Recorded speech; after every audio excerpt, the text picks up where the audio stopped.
Hello guys, welcome to Fiction Quest. So in this video, we will see, what if Naruto was summoned as Sona Sitri's pawn and Decimated Rias' team? If you enjoy these kinds of stories, don't forget to show us some love by hitting the like button and subscribing to the channel. Your support means the world to us. Now, let's start the story. Chapter 1. The Weight of 8. Catchy. The sound, no louder than a snapped twig, was the only thing that had broken the silence in the student council room for the better part of an hour. The late afternoon sun cast long, rectangular prisms of light across the hardwood floor, catching dust motes in their golden bars. Sona Sitri, president of the Kuo Academy Student Council and heiress to one of the underworld's great pillars, stared at the shogi board. Her king was trapped, not in a bold, obvious way. It was a slow, methodical strangulation. Every escape route, every potential sacrifice, every defensive position, he had seen it all 30 moves ago. Across from her sat the cause of her frustration. Naruto Sitri, as he was known on paper. A distant cousin, her peerage had been told. A transfer student, the human school body believed. To Sona, he was her ultimate gambit. Her secret, her greatest strength and her most terrifying weakness. He was, in the parlance of her people, her pawn. All 8 of her pawn pieces. He sat with a stillness that was unnatural. It wasn't the rigid discipline of a soldier or the coiled patience of a predator. It was the absolute calm of a mountain. He was simply there. He hadn't moved in 10 minutes. His gaze fixed on the board, his presence a quiet, steady weight in the room. He'd been here a month. 1 month since the desperate, chaotic summoning. She had been searching for a new piece. Something to give her an edge, and her spell had locked onto him. A soul of impossible power, adrift in the void between worlds, bleeding grief and a strength so vast it dwarfed anything she had ever felt. It had taken all 8 of her pieces just to anchor his soul to a physical form, just to complete the bond and save him from dissolving. And in return, she had gained him. Naruto Uzumaki. He looked down at the board, his blonde hair, shorter now than in the memories he'd shared, falling into his eyes. They were a deep, clear blue, eyes that had seen 1,000 years of war and loss, housed in the body of a young man. "You're overthinking it, Kaichu," he said, his voice quiet. Sona's head snapped up. "Excuse me." He finally looked at her. There was no arrogance in his gaze, just observation. "Your pieces. You see them as tools. A rook is a rook. A bishop is a bishop. You calculate their value, their optimal path. You're playing against yourself." He reached out and tapped his own knight. The piece that had just sealed her fate. "You didn't see this one. Because it was a bad move. It exposed him. It put him in danger. It was strategically unsound," Sona argued, adjusting her glasses. "It served no logical purpose. Its purpose," Naruto said, "was to draw your fire. Your bishop wanted to take it. It was too tempting. You thought I made a mistake.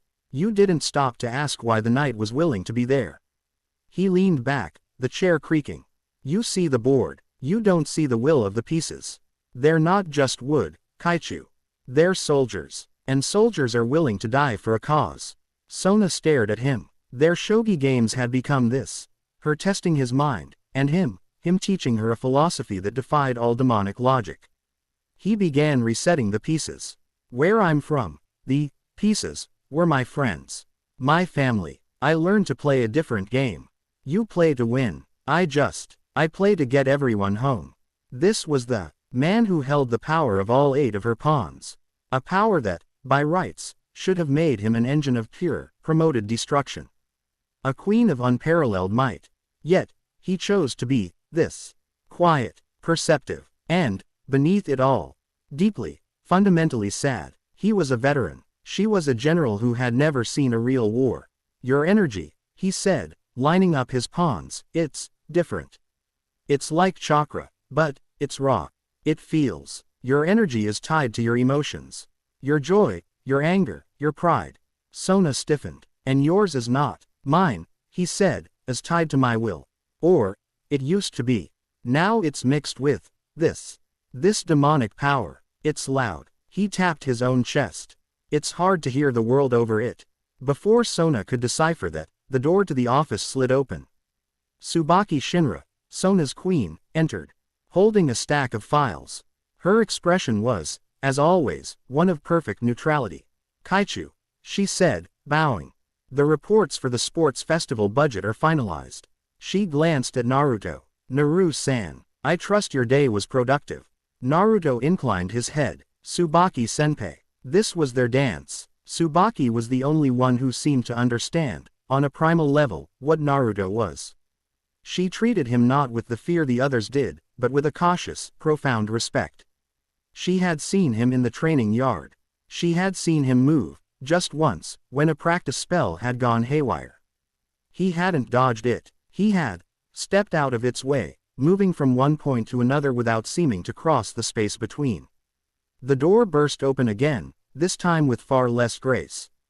Kaichu, you gotta see this. The kendo club is trying to requisition. Oh. You're busy. Saji Genshiro, Sona's newest pawn, skidded to a halt. He was all gangly limbs and misplaced bravado. He looked at the shogi board, at Sona, and then his gaze landed on Naruto. His expression soured, just a fraction. Saji was, to put it mildly, jealous. He had the sacred gear, the Vritra's absorption line. He was special. He was supposed to be Sona's ace. And then this quiet, boring blonde guy shows up, gets the cousin treatment, and suddenly Sona is spending all her time playing board games with him. Naru-senpai, Saji said, trying for casual. Always sitting around. Got any bright ideas for the sports festival budget? Are you just gonna let Tsubaki Fukukaicho do all the work? Naruto didn't look up from the shogi board. The kendo club's request is valid. Their shinai are cracked. Their bogu have failing straps. It's a safety hazard. Deny the gymnastics club's request for new ribbons. They're a vanity purchase. Their current ones are fine. Allocate their funds to kendo. It's more efficient and solves the safety liability.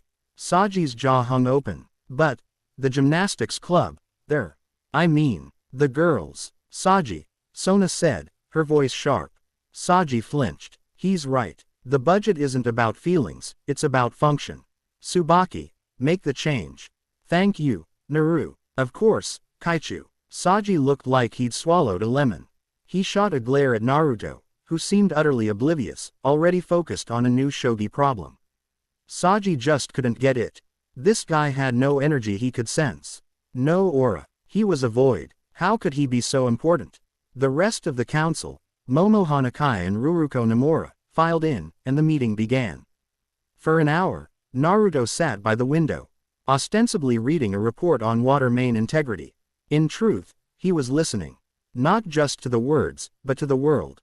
He felt the school, the thrum of adolescent energy, the bright sparks of human life. And underneath it, the heavier, thicker thrum of the others. The Red Dragon Emperor, Issei Hyodo. He was a bonfire of chaotic, sloppy power, reeking of dragon and desperation. The Grimoire heiress, Rias. Her energy was proud. It was the energy of a noble, all velvet and crushing gravity. Her peerage was a mix of sharp, needle-like speed, the knight, Kiba, and the deep, solid strength of a fortress, the rook, Kaneko. And then there was the queen, Akano. Her energy was a storm. It felt like both light and dark, tangled together in a way that made Naruto's skin crawl. It reminded him, uncomfortably, of Sasuke. His new home was a powder keg, and he was sitting right on top of it. He was so lost in the sensation of it all that he almost missed the first tremor. It wasn't physical. It was a scream in the energy field of the town. A spike of raw, unadulterated madness. Sona, Tsubaki, and Saji all froze. A small, crimson magic circle glowed to life on Sona's desk. Her expression went from president to king in an instant. Stray devil, she said, her voice dropping a full octave. Sector 4. The old warehouse district. It's strong. It just devoured a low-level patrol. Right. Saji slammed his fist into his palm, his Vritra gear beginning to snake up his arm. Let's go smash him. Tsubaki, Saji, Ruruko, Momo. Full mobilization, Sona commanded, standing. A blue circle formed at her feet. We're moving out. Naru, you have the council room. Maintain our cover. No. The word hung in the air, cold and absolute. Every member of the student council stared at him. He had never, not once, questioned an order. Naruto stood up, placing the report neatly on the windowsill. You told me I am your piece, Kaichu. My value is that of 8 pawns. Why? Oh, you don't leave your strongest piece in the box when the game begins. I'm coming. To observe. Sona's eyes narrowed behind her glasses. The air crackled. Saji looked outraged. Tsubaki just watched. Her hand already on the hilt of her naginata. I am your king, Sona stated. You are my king, Naruto interrupted, his voice still calm, but with an edge of steel that cut her off. And a key. Ingu needlessly risks her other pieces as a bad strategist. I am coming. I will observe from a distance. You won't even know I'm there. He wasn't asking. He was informing her. Sona saw the look in his eyes. The same look he'd had when he'd sacrificed his knight. This was not a negotiation. He had made a decision. Fine, she bit out. But you do not engage. You do not reveal yourself. My team can handle a simple stray. This is my territory, my responsibility. Understood, Kaichu. Good. She stomped her foot, and the blue light of the Sitri teleportation circle engulfed them all. The warehouse stank. It was the smell of spoiled meat, ozone, and a thick, coppery tang that Naruto knew was not human blood. It was madness. The stray was wrong. It had once been a man, perhaps. Now it was a 9-foot-tall thing of mismatched limbs, with 4 arms, a torso that seemed to be made of pulsing, tumorous flesh, and eyes that glowed with a sickly green light. It was crouched over the remains of a lesser devil. Feeding. Gods. Saji gagged, his bravado vanishing, replaced by a green-tinged nausea. Disgusting. Momo whispered, her face pale. Saji. Ruruko, left flank. Momo. Illusions, distract it. Tsubaki. With me. We attack from the right. Standard containment formation, Sona ordered. She was all business. Water magic, cold and sharp, began to coalesce around her hands. Naruto was gone. The moment they'd arrived, he had vanished. Sona felt a brief spike of irritation, assuming he was hiding on the rafters somewhere. Go. The battle was, for a moment, a perfect execution of Sitri's strategy. Take this, you freak. Saji yelled, his arm shooting forward. The black tendril of his sacred gear, the absorption line, shot out and wrapped around the stray's thick leg. Gotcha. I'm draining. The stray roared. It was a sound like a chainsaw hitting bone. It didn't try to pull away. It charged Saji, dragging the line with it. Saji, pull back, Sona screamed, launching a spear of hardened water. The spear hit the stray's back and shattered, doing nothing. Momo's illusions, images of a dozen Sonas, popped into existence, but the creature's rage was too absolute. It wasn't seeing them. It was just moving. It backhanded Saji with one of its 4 arms. The sound was a wet crack. Saji was sent flying, tumbling through a stack of wooden crates and hitting the far concrete wall with a sickening thud. He didn't get up. Saji. Ruruko screamed, her focus breaking. That was all the opening the stray needed. It bounded across the room, ignoring Tsubaki's Ganeta strikes, which bounced off its hide, and spat a stream of viscous, green acid. Ruruko, watch out. Momo shoved her, the acid hitting Momo's shoulder. She screamed. It wasn't a normal burn. The flesh dissolved. Fall back. Tsubaki. Defensive screen. Ruruko, get Momo. Sona's mind was racing. This wasn't a simple stray. This was enhanced. It was far stronger than its energy readings suggested. Tsubaki, ever the perfect queen, planted herself between the monster and her retreating comrades. She swung her weapon in a defensive arc, deflecting another spray of acid. Her face was grim. She was outmatched. This thing was a tank. Sona began to gather her most powerful spell, a massive vortex of high-pressure water. It would take time. It would level the warehouse. Tsubaki, buy me 10 seconds. She yelled. The stray lunged, all 4 arms raised to crush her queen. Tsubaki braced, ready to sacrifice herself. A yellow blur. No, not a blur. A flicker. One moment, Naruto was on a rafter 20 yards away. The next, he was standing between Tsubaki and the stray. He wasn't in a combat stance. He wasn't even looking at the monster. He was looking at Tsubaki, his expression almost bored. Your left foot is half an inch too far back, he said calmly. You're off balance. You're sacrificing power for a defensive posture that won't hold. The stray roared, its four fists crashing down where he stood. Tsubaki cried out. Boom. A crater formed in the concrete. But Naruto wasn't in it. He was standing on the creature's own arm, walking up it as if it were a staircase. The stray, confused, swiped at him with its other hand. Naruto simply stepped onto that hand. It's all noise, he said, his voice quiet, yet it carried over the monster's screams. You're all so loud. Your power, your fear. You're drowning in it. He reached the stray's shoulder. The thing was thrashing, trying to grab him, but it was like trying to catch smoke. Kaichu, he called out, his voice casual. You can stop your spell. You're going to bring the roof down. It's inefficient. Sona's jaw was on the floor. Her spell dissipated. Saji, clutching a broken arm, was staring. Momo and Ruruko, huddled by the door, were speechless. What are you doing? Tsubaki whispered, half in terror, half in awe. Naruto was now standing on the monster's head. It thrashed and smashed its own skull against the wall, trying to dislodge him. He didn't budge. Then, he closed his eyes. The world stopped. It wasn't a sound. It was a feeling. The air pressure in the warehouse didn't just drop, it solidified. The scent of dust and rot was instantly replaced by the clean, sharp smell of pine needles, ozone, and ancient, moss-covered stone. It was the smell of the world waking up. Sona gasped, her demonic energy recoiling. It felt like being plunged into a freezing, pure ocean. Saji cried out, his Vritra gear retracting in pain. What is this? Tsubaki stammered, falling to one knee. It wasn't an attack, it was just pressure. Naruto opened his eyes. They were no longer blue. They were a brilliant, molten gold, the pupils horizontal, like a toad's. A faint, peach-colored pigmentation framed his eyes. He wasn't glowing. He wasn't powering up. He just was. He was a channel, and what he was channeling was life. Pure, unadulterated, world energy. The stray froze. All its limbs went rigid. The madness in its green eyes was snuffed out, replaced by a sudden, lucid, and primal terror. It was a creature of corrupted, chaotic demonic energy. And it was now standing in the focused, personal presence of its polar opposite. It was a single, discordant note in the presence of a silent, perfect chord. The stray looked up, its head craning at an impossible angle to see the man on its skull.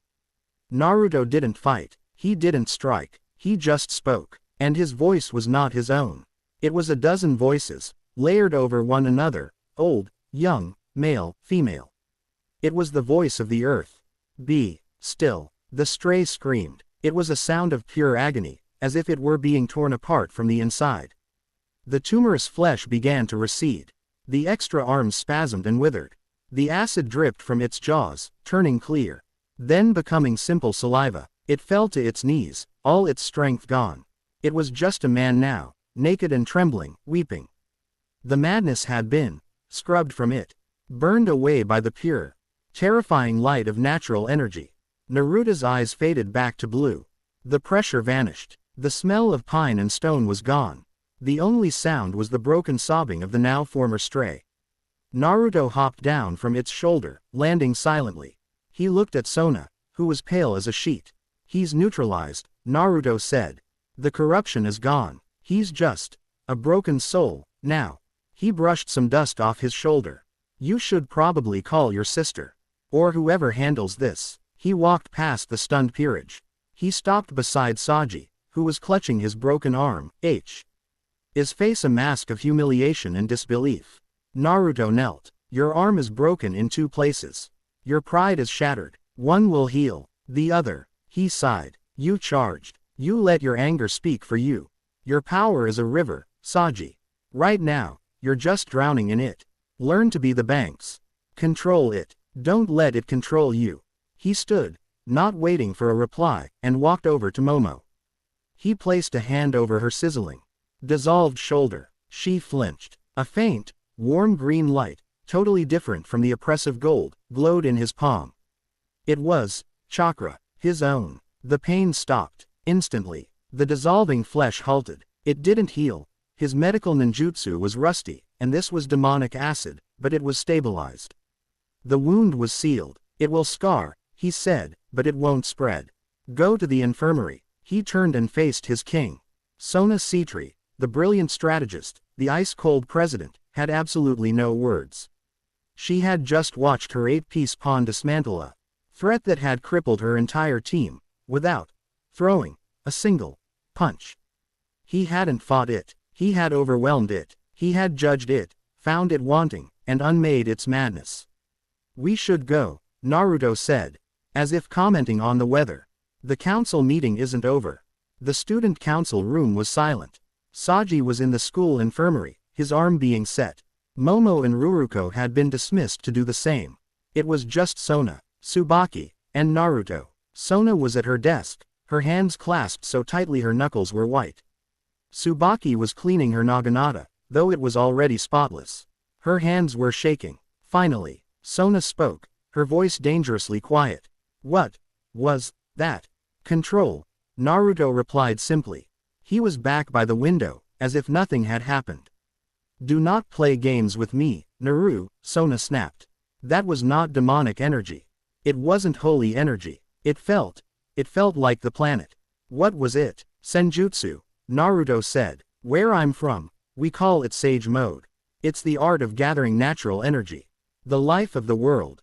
It's fear. It counteracts corruption. The stray it was just a loud, angry noise.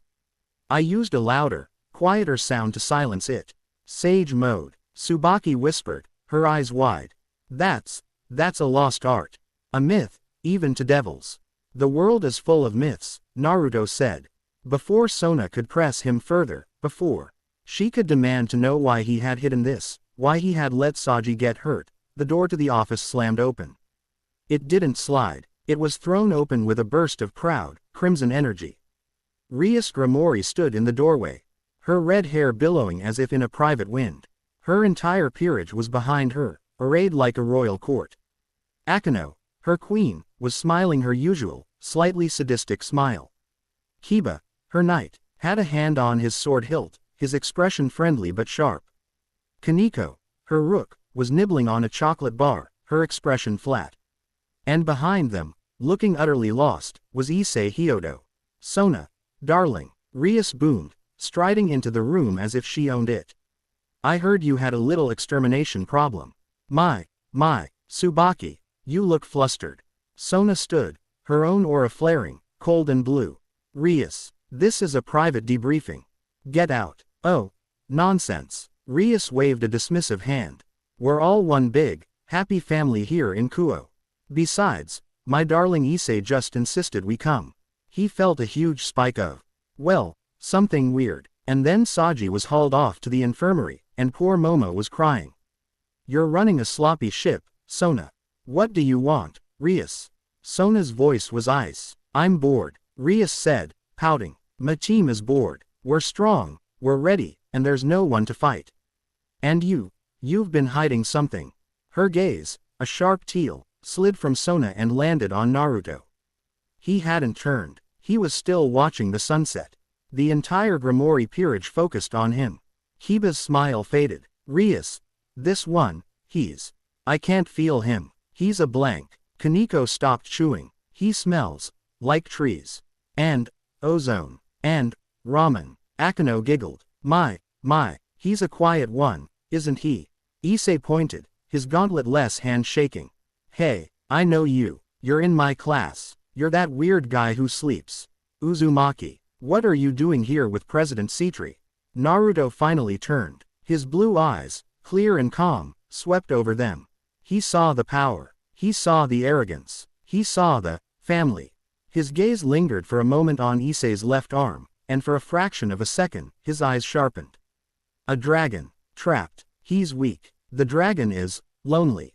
Like Kurama was. He looked at Rias. He wasn't intimidated. He wasn't impressed. He was just looking. Rias's smile tightened. She was used to being the center of gravity. This quiet nobody was looking at her like she was a mildly interesting shogi piece. And, Rias continued, her voice losing its playful edge, I've been hearing rumors that my old rival, Sona Sitri, finally filled her last piece. Or should I say, pieces. Sona's aura flared brighter. That is not your concern. It is, Rias said, because I came to deliver this. She flicked a piece of paper. It floated down and landed on Sona's desk. It was an official document, stamped with the Grimoire crest. A formal challenge, Tsubaki said, reading it. A rating game. A friendly one, Rias chirped, her smile returning. Just to test our mettle. My peerage against yours. It's been so long since we had a real game. And I am so very curious to see what your new pawn can do. She was staring right at Naruto. Sona looked at the challenge. She looked at Tsubaki, who was still shaken. She looked at the empty chairs of her injured team. And then she looked at Naruto, who was watching Rias with an unreadable expression. Sona picked up the paper. Her decision was instant. Fine, Sona said. We accept. My sister's stadium, in the dimensional gap. 3 days. Rias's grin widened into a triumphant beam. Wonderful. I knew I could count on you. We'll crush you, darling. With all my love, of course. She winked. Come, everyone. Let's go celebrate. As they filed out, Akeno gave Naruto a long, curious look. Kiba nodded politely. Kaneko said, "You smell weird," and walked out. Issei just looked confused. Wait, what's a rating game? The door closed. The room was silent again, the tension thicker than ever. Tsubaki finally let out a breath she'd been holding. Kaichu. That was unwise. Saji is injured. Momo is in no condition to fight. Ruruko is, we can't win. Not against her. Not against that. We can, Sona said. They both looked at Naruto. He had returned to the shogi board. He was idly resetting the pieces, lost in thought. Sona walked over to him. The sun was gone. The room was cast in the deep blue of twilight. They're arrogant, Sona said. Rias thinks I'm weak. She thinks my team is broken. She thinks she's walking into an easy victory. She's provoking me because she's Rias. She's not wrong, Naruto said, not looking up. Your team is broken. Saji is reckless. Your other pieces, they're scared. They fight from the head. They don't fight from the gut. And that stray proved it. And you, Sona challenged. What do you fight with? That, planet energy. I fight, Naruto said, to protect.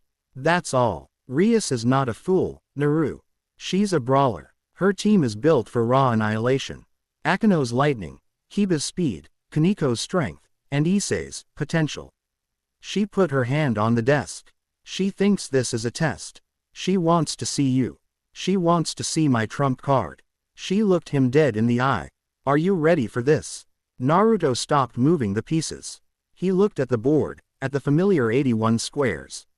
He thought of the war. He thought of the weight of 8 pieces in his soul, a cold, demonic fire that was always there, warring with the warm, life-filled energy of his sage mode. He thought of the look on Sona's face when her team had been hurt. The look of a king who had failed her pieces. He picked up his knight, the one from their game. He held it up. It's not about being ready, Kaichu. He placed the knight on the board. A single, perfect, aggressive move. A move that looked like a sacrifice, but was, in fact, the beginning of an unstoppable attack. It's about knowing their first move, he said. Pushing a pawn forward to support the knight. And their last. Sona stared at the new formation. It was brutal. It was elegant. It was a checkmate in 5 moves. A slow, cold, dangerous smile spread across her face. It was the first time he had ever seen her look truly happy. Checkmate, she whispered. Later that night, Naruto walked home. He'd been given a small apartment by the Sitri family, away from the main compound. He'd requested it. He needed the quiet. He needed a place where he wasn't Naru Sitri, the pawn, or Uzumaki, the weirdo. He could just be Naruto. The streets of Kuo were quiet. The streetlights cast a dull, orange-yellow glow. The air was cool. He stopped. He'd been walking, and then he was not. The prickle. He froze, his hand instinctively dropping to the pouch on his hip. It was empty. He cursed himself. He was in a new world. He had no kunai. It wasn't senjutsu. It wasn't demonic energy. It wasn't holy. It was nothing. It was the feeling of a hole being torn in the world. The same, sickening, twisting sensation he had felt every single time Kagaya had opened one of her portals. He turned, dropping into a low, fluid stance. Who's there? The alley to his left. He'd sensed it. It wasn't a shadow. A shadow is a lack of light. This was missing light. It was a patch of absolute, crushing darkness that seemed to drink the orange glow from the streetlights. It was a void. A voice whispered. It wasn't in his ears. It was inside his head. It was dry, like snakeskin pulled over gravel. At last, the shadow twitched. Found you. Naruto flared his power. Not Sage Mode. Not the demonic power from his pieces. He flared his own chakra. The bright, warm, defiant blue-gold energy of Naruto Uzumaki. It erupted from him like a miniature sun, slamming the alley with light and pressure. Show yourself. Now. The shadow recoiled. It hissed, a sound of static and agony, as the light of his chakra touched it. The little light. The thief. The key. It folded in on itself, a vortex of non-light, and in the span of a single heartbeat, it was gone. Naruto was left breathing heavily, his chakra cloak guttering out. He wasn't breathing from fear. He was breathing from a sudden, white-hot fury. He thought he was done. He thought the war was over. He thought, by being ripped from his world, he was free. That the nightmare was over. He looked down at his right hand. It was shaking. Thief. He clenched it into a fist. He turned and continued walking home, his shoulders set. He wouldn't tell Sona. He wouldn't tell Tsubaki. This wasn't their fight. This was a ghost from his world. This was his burden. Rias Grimori wanted a game. He'd give her one. He'd end it fast. Because it seemed he had a real fight on his hands. Chapter 1 End. Chapter 2. The Crimson Test. The Sitri training ground was a pocket dimension of Sona's design, a perfect, grassy replica of the Kuo Academy courtyard, save for the fact that it had no sky. It had only a flat, gray, neutral ceiling. It was a place of pure, logical function. And right now, it was a place of pure, illogical panic. Again, Tsubaki Shinra, her naginata a blur, called out. Saji Genshiro, his arm in a magically reinforced cast, gritted his teeth. Absorption line. His Vritra tendril shot out, not at an enemy, but at a stone golem Sona had created. It was a basic training drill. Drain the golem's magical core before it reached the finish line. Saji's line connected, but the golem, moving with a mindless, single-minded plod, kept walking. Saji-kun, you're not focusing. Momo Hanakai shouted from the sidelines, her uninjured arm waving. You're only draining its ambient energy. You're not hitting the core. I know that, Saji roared, his face red with effort. The golem was 5 feet from the line. I'm trying. Trying isn't good enough. Tsubaki snapped. It's a rock, Saji. Rias's rook is not a rock. She will hit you. She will not stop. The golem crossed the line. Tsubaki sighed, and the golem crumbled to dust. Saji fell to one knee, panting, his non-broken arm trembling. Damn it. It's this cast. It's throwing off my balance. It's not your cast, Saji. Sona said, her voice sharp and cold. She was standing by the entrance, her arms crossed. It's your focus. You're sloppy. You're fighting angry. You're still thinking about the stray. You're thinking about him. Her eyes flicked to the side. Naruto was sitting on a stone bench, 30 yards away, reading a small, tattered orange book. He hadn't looked up once. He hadn't offered a single word of advice. He was just there. His presence was a silent, screaming indictment of their failure. Saji's head snapped toward Naruto. The jealousy, the humiliation from the warehouse. The sheer unfairness of it all, boiled over. You, Saji yelled, stomping his foot. This is your fault. Naruto's head slowly, almost lazily, lifted from his book. He blinked. My fault you can't hit a stationary target. My fault my arm is broken. Saji shot back. You just stood there. You let us get mangled. You let Momo get burned. You could have ended that fight in a second. But you just sat back and watched. The rest of the team went dead silent. Tsubaki's hand tightened on her staff. Sona said nothing. I did, Naruto agreed easily. That, more than anything, broke Saji's composure. You admit it. You're supposed to be one of us. You're her pawn. You're supposed to protect her. Protect us. Naruto closed his book, the sound a soft thwip. He stood up. And what would you have learned if I had? What? Naruto began to walk toward him, his footfalls silent on the grass. You would have learned that when you get in trouble, when you are wrecked, less and sloppy and let your pride get in the way of your duty, a bigger fish will come and save you. He stopped, 10 feet from Saji. That's how Rias Grimori fights. It's not how Sona Sitri fights. Or so I thought. Don't you talk about Kaichu. Saji's bravado was all he had left. He pointed his good hand at Naruto. You think you're so much better than us. You think you're so special, sitting there with your stupid book. You're just a janitor with a good PR team. You don't have any power. I can't feel anything from you. You're just empty. Saji, in his rage, lunged. He was going to grab Naruto by the collar. He was going to make him show some respect. Why don't you? He was talking to empty air. Saji's lunge carried him forward, his momentum unchecked. He stumbled, catching himself before he fell. The world hadn't moved. The air hadn't shifted. There was no sound of movement. Control, Saji. The voice was a whisper, breathed directly into his ear from behind. Saji froze. His blood turned to ice. He hadn't seen him. He hadn't heard him. He hadn't even felt the wind of his passing. A single, calloused finger tapped him on the side of his neck, right over the carotid artery. It wasn't a hit, it was just a touch. But it carried the absolute, undeniable, final promise of a death blow. You're dead, Naruto said, his voice completely, chillingly neutral. You were dead before you finished your first word. Your power is a river. You're still drowning in it. You're thrashing, and screaming, and blaming the water for being wet.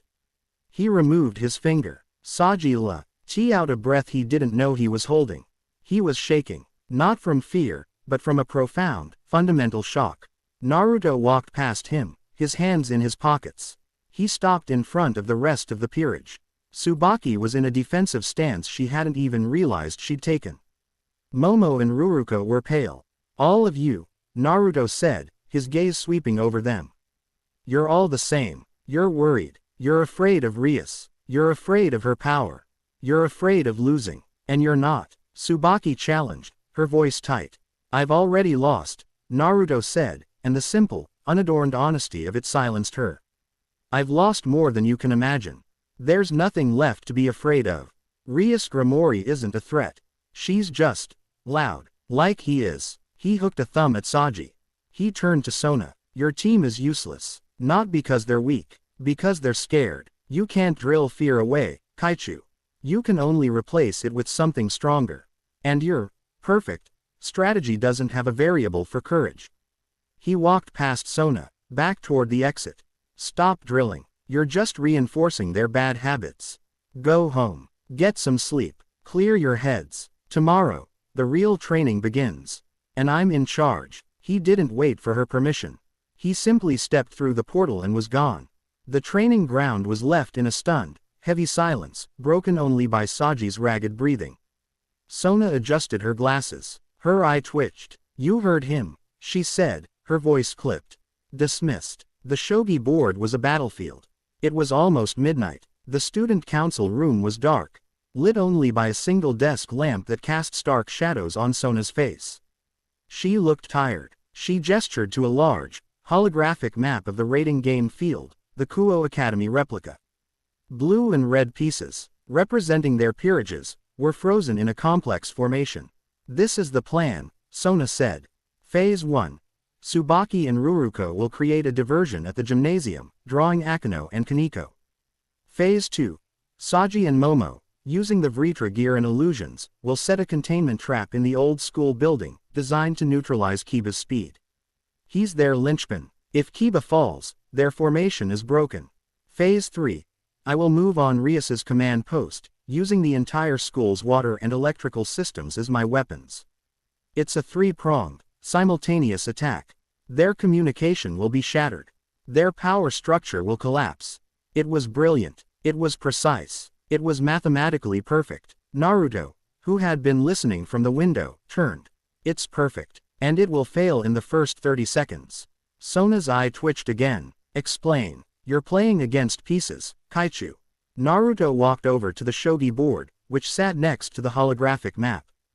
He picked up one of Sona's pawns. You're not playing against her. He pointed to the holographic map. Your plan assumes Kiba wants to be contained. It assumes Akeno cares about the gymnasium. It assumes Rias will wait for you. He moved from the hologram to the real board. He pushed a red pawn forward. Rias Gramori isn't a strategist. She's a bully. A powerful, charismatic, and very smart bully. But she doesn't think in 3 phases. She thinks in 1. Find the enemy. Crush the enemy. He pushed another red piece. She's not going to defend. She's going to attack. The moment the game starts, she's sending Kiba. Not to your trap, she's sending him right here. He tapped Sona's blue king piece. She's going for a king hunt. She wants to end it in a minute. She wants to humiliate you. Sona's hands clenched. You can't know that. I do. Naruto looked her in the eye. Because it's exactly what I would do, if I were her. It's an arrogant move. And she is, above all else, arrogant. My plan accounts for. Your plan is a fortress, Naruto said, cutting her off. A perfect, beautiful fortress. But she's not going to lay siege. She's going to use Kiba to kick in the back door while Akeno blows the roof off, and by the time your traps spring, her entire team will be in your throne room. She's playing checkers. You're playing chess. You're going to lose. Sona sat down, hard. The logic, it was sound. Her plan was defensive. It was reactive. Rias was aggressive. Then what? She whispered. What do? We can't match her power for power. Her peerage is built for annihilation. Mine is built for control. So control them, Naruto said. He picked up one of his own black pawn pieces from the shogi board. This is your team. This is your perfect strategy. He gestured to her side of the board. It's a wall. It's beautiful, but it's not a weapon. He placed the single black pawn in the center of Sona's side. This, he said, is me. Sona looked at the lone piece. What is your plan? My plan, Naruto said, is to be the surgeon's scalpel. Your plan is a feint. A good one. Let your team do exactly what Rias expects them to do. Set up traps, act defensively. Let her think you're scared. Let her think she's got you figured out. Let her Kiba, her Akeno, her Kaneko, let them get arrogant. Let them overcommit. He tapped the single black pawn. Quote, and while they're all busy being bullies, I'll go cut the heart out. You, alone, Sona said, stunned. You'll take on her entire peerage. I won't. Take them on, Naruto said. I won't fight them. I'll dismantle them. Kiba is obsessed with his speed. He thinks it makes him untouchable. I'll show him what real speed is. Kaneko is all power, no finesse.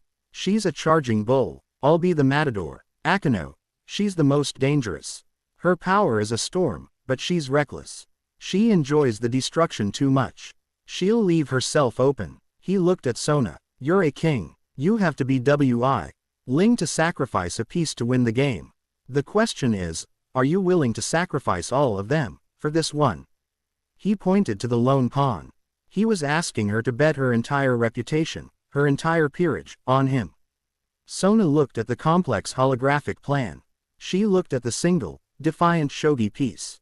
Her plan was safe. It was logical. It was hers. His plan was insane. It was a high-risk, all-or-nothing gamble. It was also the only one that felt right. It was the only one that accounted for the will of the pieces. She reached out and, with a swipe of her hand, deleted the holographic display.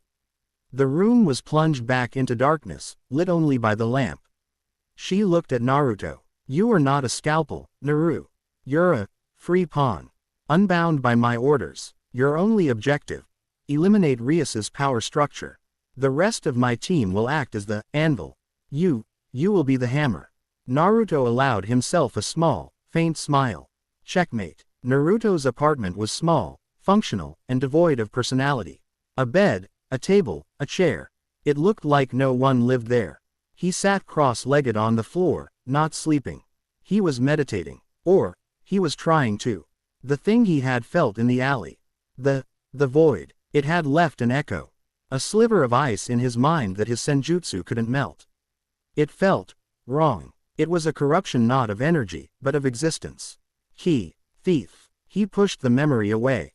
One war at a time. Tomorrow was the rating game. It was a Game. A part of him scoffed at the very idea. These devils, with their games, and their peerages, were children playing with fire. But they were Sona's children. And she was his king. He had a duty. He let his mind drift, slipping into the shallow sleep of a practiced sentinel. And the darkness, no longer held back by his waking mind, pounced. He wasn't in his apartment. He was in Konoha, or what was left of it. The sky was not blue. It was not red. It was a churning, oily, black void. The air stank of ozone and ash. The moon was wrong, bloated and red, with the Rinne Sharingan staring down at him. He was back. He was in the war. Naruto. A voice screamed. Sasuke. On your left. He turned. A truth-seeking orb, black as pitch, was hurtling at him. He tried to move, but his body was heavy. He was slow. The orb hit him, but it didn't explode. It stuck. He looked down. The black, tar-like substance was spreading, crawling up his arm, eating his sage mode cloak. It was cold. It burned. What is this?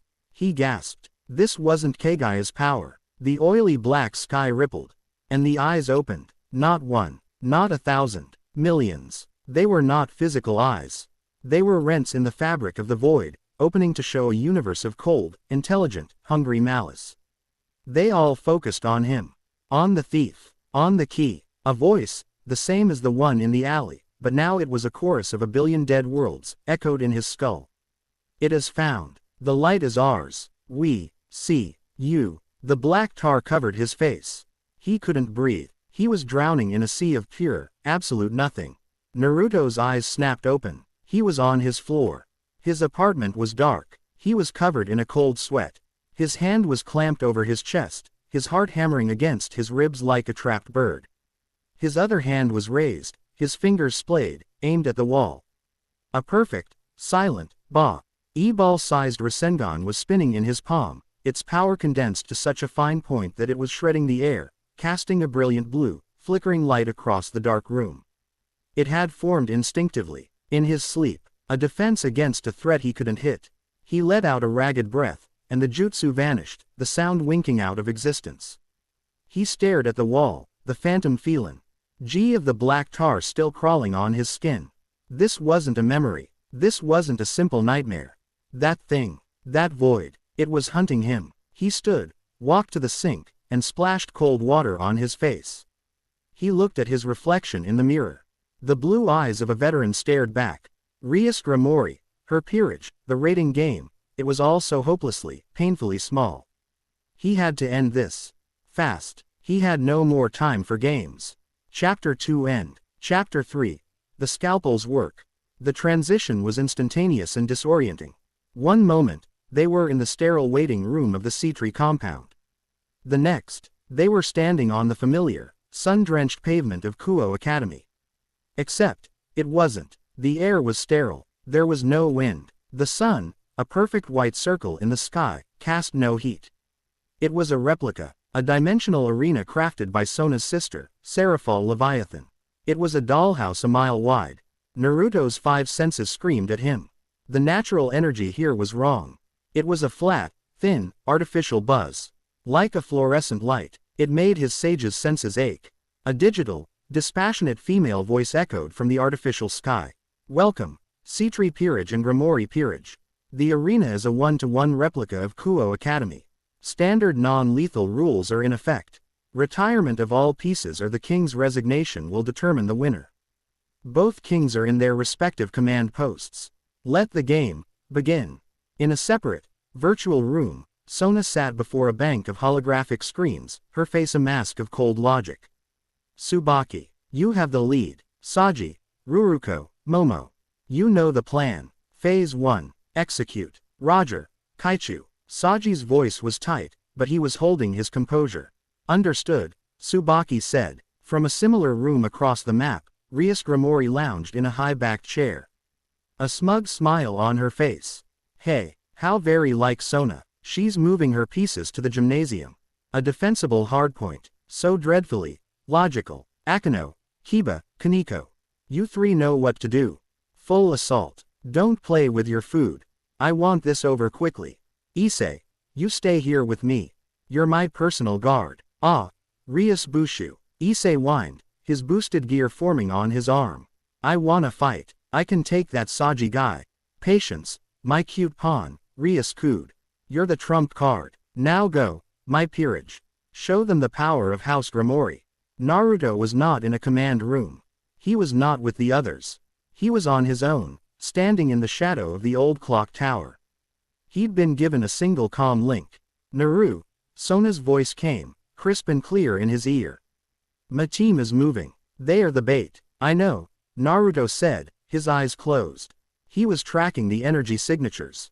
Rias's pieces were moving. Fast. They are arrogant, Sona continued, but they are not weak.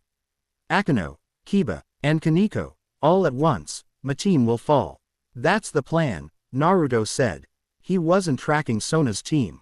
He was tracking the Grimori team. 3 distinct, powerful signatures. All converging on the gem.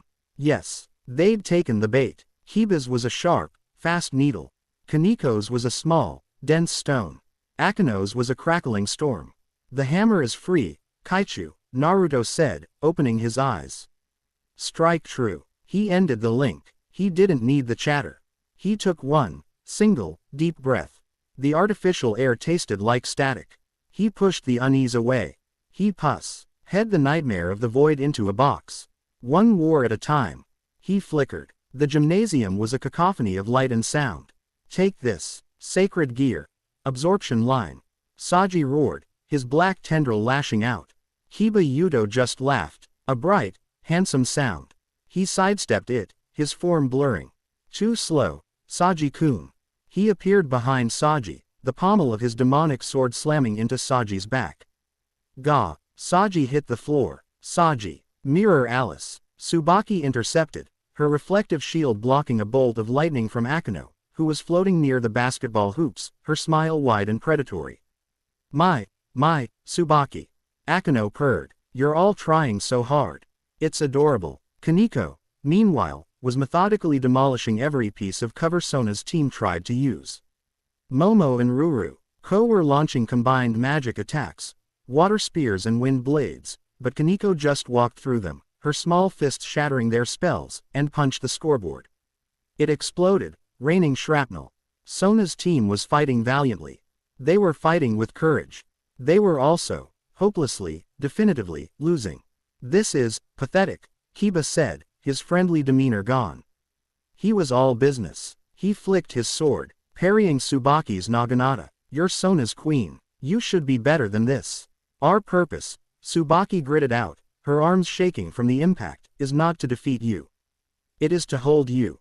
Hold us. Akeno giggled. For what? System voice. Sitri Pawn, Saji Genshiro, retired. System voice. Sitri Pawn, Momo Hanakai, retired. System voice. Sitri Pawn, Ruruko Nomura, retired. In a flurry of motion, it was over. Kiba had disarmed Saji, Kaneko had knocked the wind out of the other two, and Akeno's lightning had bound them. Only Tsubaki was left, panting. Surrounded by the 3 Grimori powerhouses. It's over, Tsubaki-senpai, Kiba said, his sword at her neck. Tsubaki just smiled, a faint, tired, victorious smile. You're right, it is. System voice. Sitri Queen, Tsubaki Shinra, retired. Quote, Akeno landed, her hands on her hips. Well, that was almost disappointing. Sona's whole plan, and we dismantled it in under 5 minutes. Rias Bushu, the decoys are eliminated. Excellent. Rias's voice echoed from Kiba's calm. Sona must be in the council room, panicking. Kiba, my knight, go, end this. With pleasure, Bushu, Kiba said. He shot Akeno and Kaneko a charming grin. Don't worry, ladies, I'll save some of the fun for you. I'm just going to collect the king. He crouched, demonic energy swirling around his feet. Sword birth. He became a blue-black blur. So fast he shattered the gymnasium doors just from his wake. He was across the courtyard in a single second, a sonic boom trailing him. He was exultant. This was his domain. Speed. He burst through the student council room doors, a dozen new swords erupting from the floor behind him, a dramatic, devastating entrance. Checkmate. President Sitri. The room was empty. No Sona, no traps, no magic circles. Just an empty room. Kiba froze, his swords clattering to the floor. What? An illusion. A decoy room. No. The voice was quiet. It was calm. It was directly behind him. Kiba's training, his instincts. His very being screamed. He didn't turn. He exploded. He spun. His fastest sword, the one that bends light, already in his hand, aimed in a decapitating arc. No one could react this fast. No one. Clang. The sound was wrong. It wasn't the sound of a sword being parried. It was the sound of a sword hitting a mountain. Kiba's eyes, wide with disbelief, followed the line of his blade. It was stopped, not by a shield, not by another sword. It was held, perfectly still, between two fingers. The thumb and forefinger of the quiet, blonde, cousin. Naruto hadn't even looked. His gaze was fixed on the shogi board on Sona's desk. How? Kiba breathed. His arm was vibrating, the demonic energy of his sword screaming as it tried to cut, tried to move. It was held fast. No one is that fast. No one. You're fast, Naruto agreed, his voice conversational. He finally turned his head, his blue eyes empty of emotion. But your footwork is sloppy. Kiba, in a panic, tried to wrench his sword free. It didn't budge. He tried to summon another. You're all offense, Naruto continued, as if lecturing a student. You put all your power, all your speed, into the first step. The lunge. You leave nothing for the second. You're completely, totally, unbalanced. Naruto pushed. It wasn't a punch. It wasn't a jutsu. It was a simple, firm, chakra-enhanced push to the center of Kiba's chest. Kiba Yudo was, for a split second, weightless. And then he was a missile. The sound was a dry, hollow boom. Kiba was launched backward, out of the council room. Through the solid concrete wall of the hallway. He didn't stop. He crashed through the next classroom. Through the next. Through the outer wall of the main school building, showering the courtyard in a plume of plaster and rebar. He skipped once off the fake pavement like a flat stone on a lake, and crashed, finally, into the central water fountain, shattering the stone centerpiece. He lay in the water, his eyes open, staring at the artificial sun. He hadn't even had time to scream. The stadium voice echoed across the silent campus. System voice. Grimori Knight, Kiba Yudo, retired. Naruto looked at the two fingers that had held the blade. He idly wiped some of Kiba's sizzling demonic energy off on his pants. 1. Back in the ruined gymnasium, Akeno and Kaneko had heard the announcement. Akeno's predatory smile was gone, replaced by a mask of cold shock.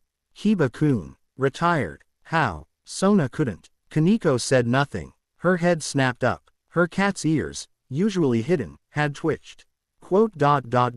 He smells like trees, she whispered. Akeno looked up. What? On the twisted, metal rafters near the ceiling, Naruto was sitting, cross-legged. His tattered orange book was back in his hand. He'd been there, the whole time. Hello, Naruto said, turning a page. Akeno's shock vanished, replaced by a sudden, cold fury. You were here. You let Kiba. You rat. Kaneko, however, didn't speak. She acted. She was Rias's rook. She was pure, unadulterated power. In a single, explosive motion, she leapt. She became a white-haired cannonball, her small body rocketing toward the rafters, her fist cocked back. Wreathed in a crushing aura of Tuki. She wasn't just aiming for Naruto. She was aiming to smash him and the entire rafter structure into dust. H-A-A-A-A-A. Her scream echoed. Naruto looked up from his book. A mild look of annoyance on his face. He didn't move. He didn't dodge. He simply caught her fist. The world stopped. There was no sound. Not at first. Just a concussion. A silent shockwave erupted from the point of impact. It wasn't sound. It was pressure. It pushed. Every single remaining window in the gymnasium disintegrated into a fine powder. The basketball hoops were torn from the backboards. The floorboards buckled. The massive, steel I-beam rafter bent at a 45-degree angle, groaning in protest. But it didn't break, and Naruto hadn't moved an inch. Kaneko's eyes were as wide as dinner plates. Her full power, senjutsu-enhanced, Nekomata Rage Punch, had been caught. By one hand. By a guy who looked like he'd just been interrupted from a nap. Good strength, Naruto said, his voice as calm as still water. His arm hadn't even trembled. But you leak killing intent like a broken faucet.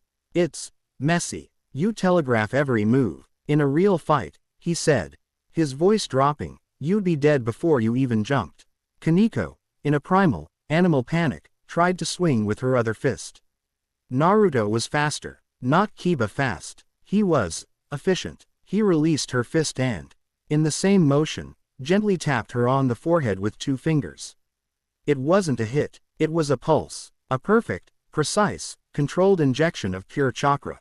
It didn't break her skull. It didn't even bruise her. It just hit the off switch on her entire central nervous system.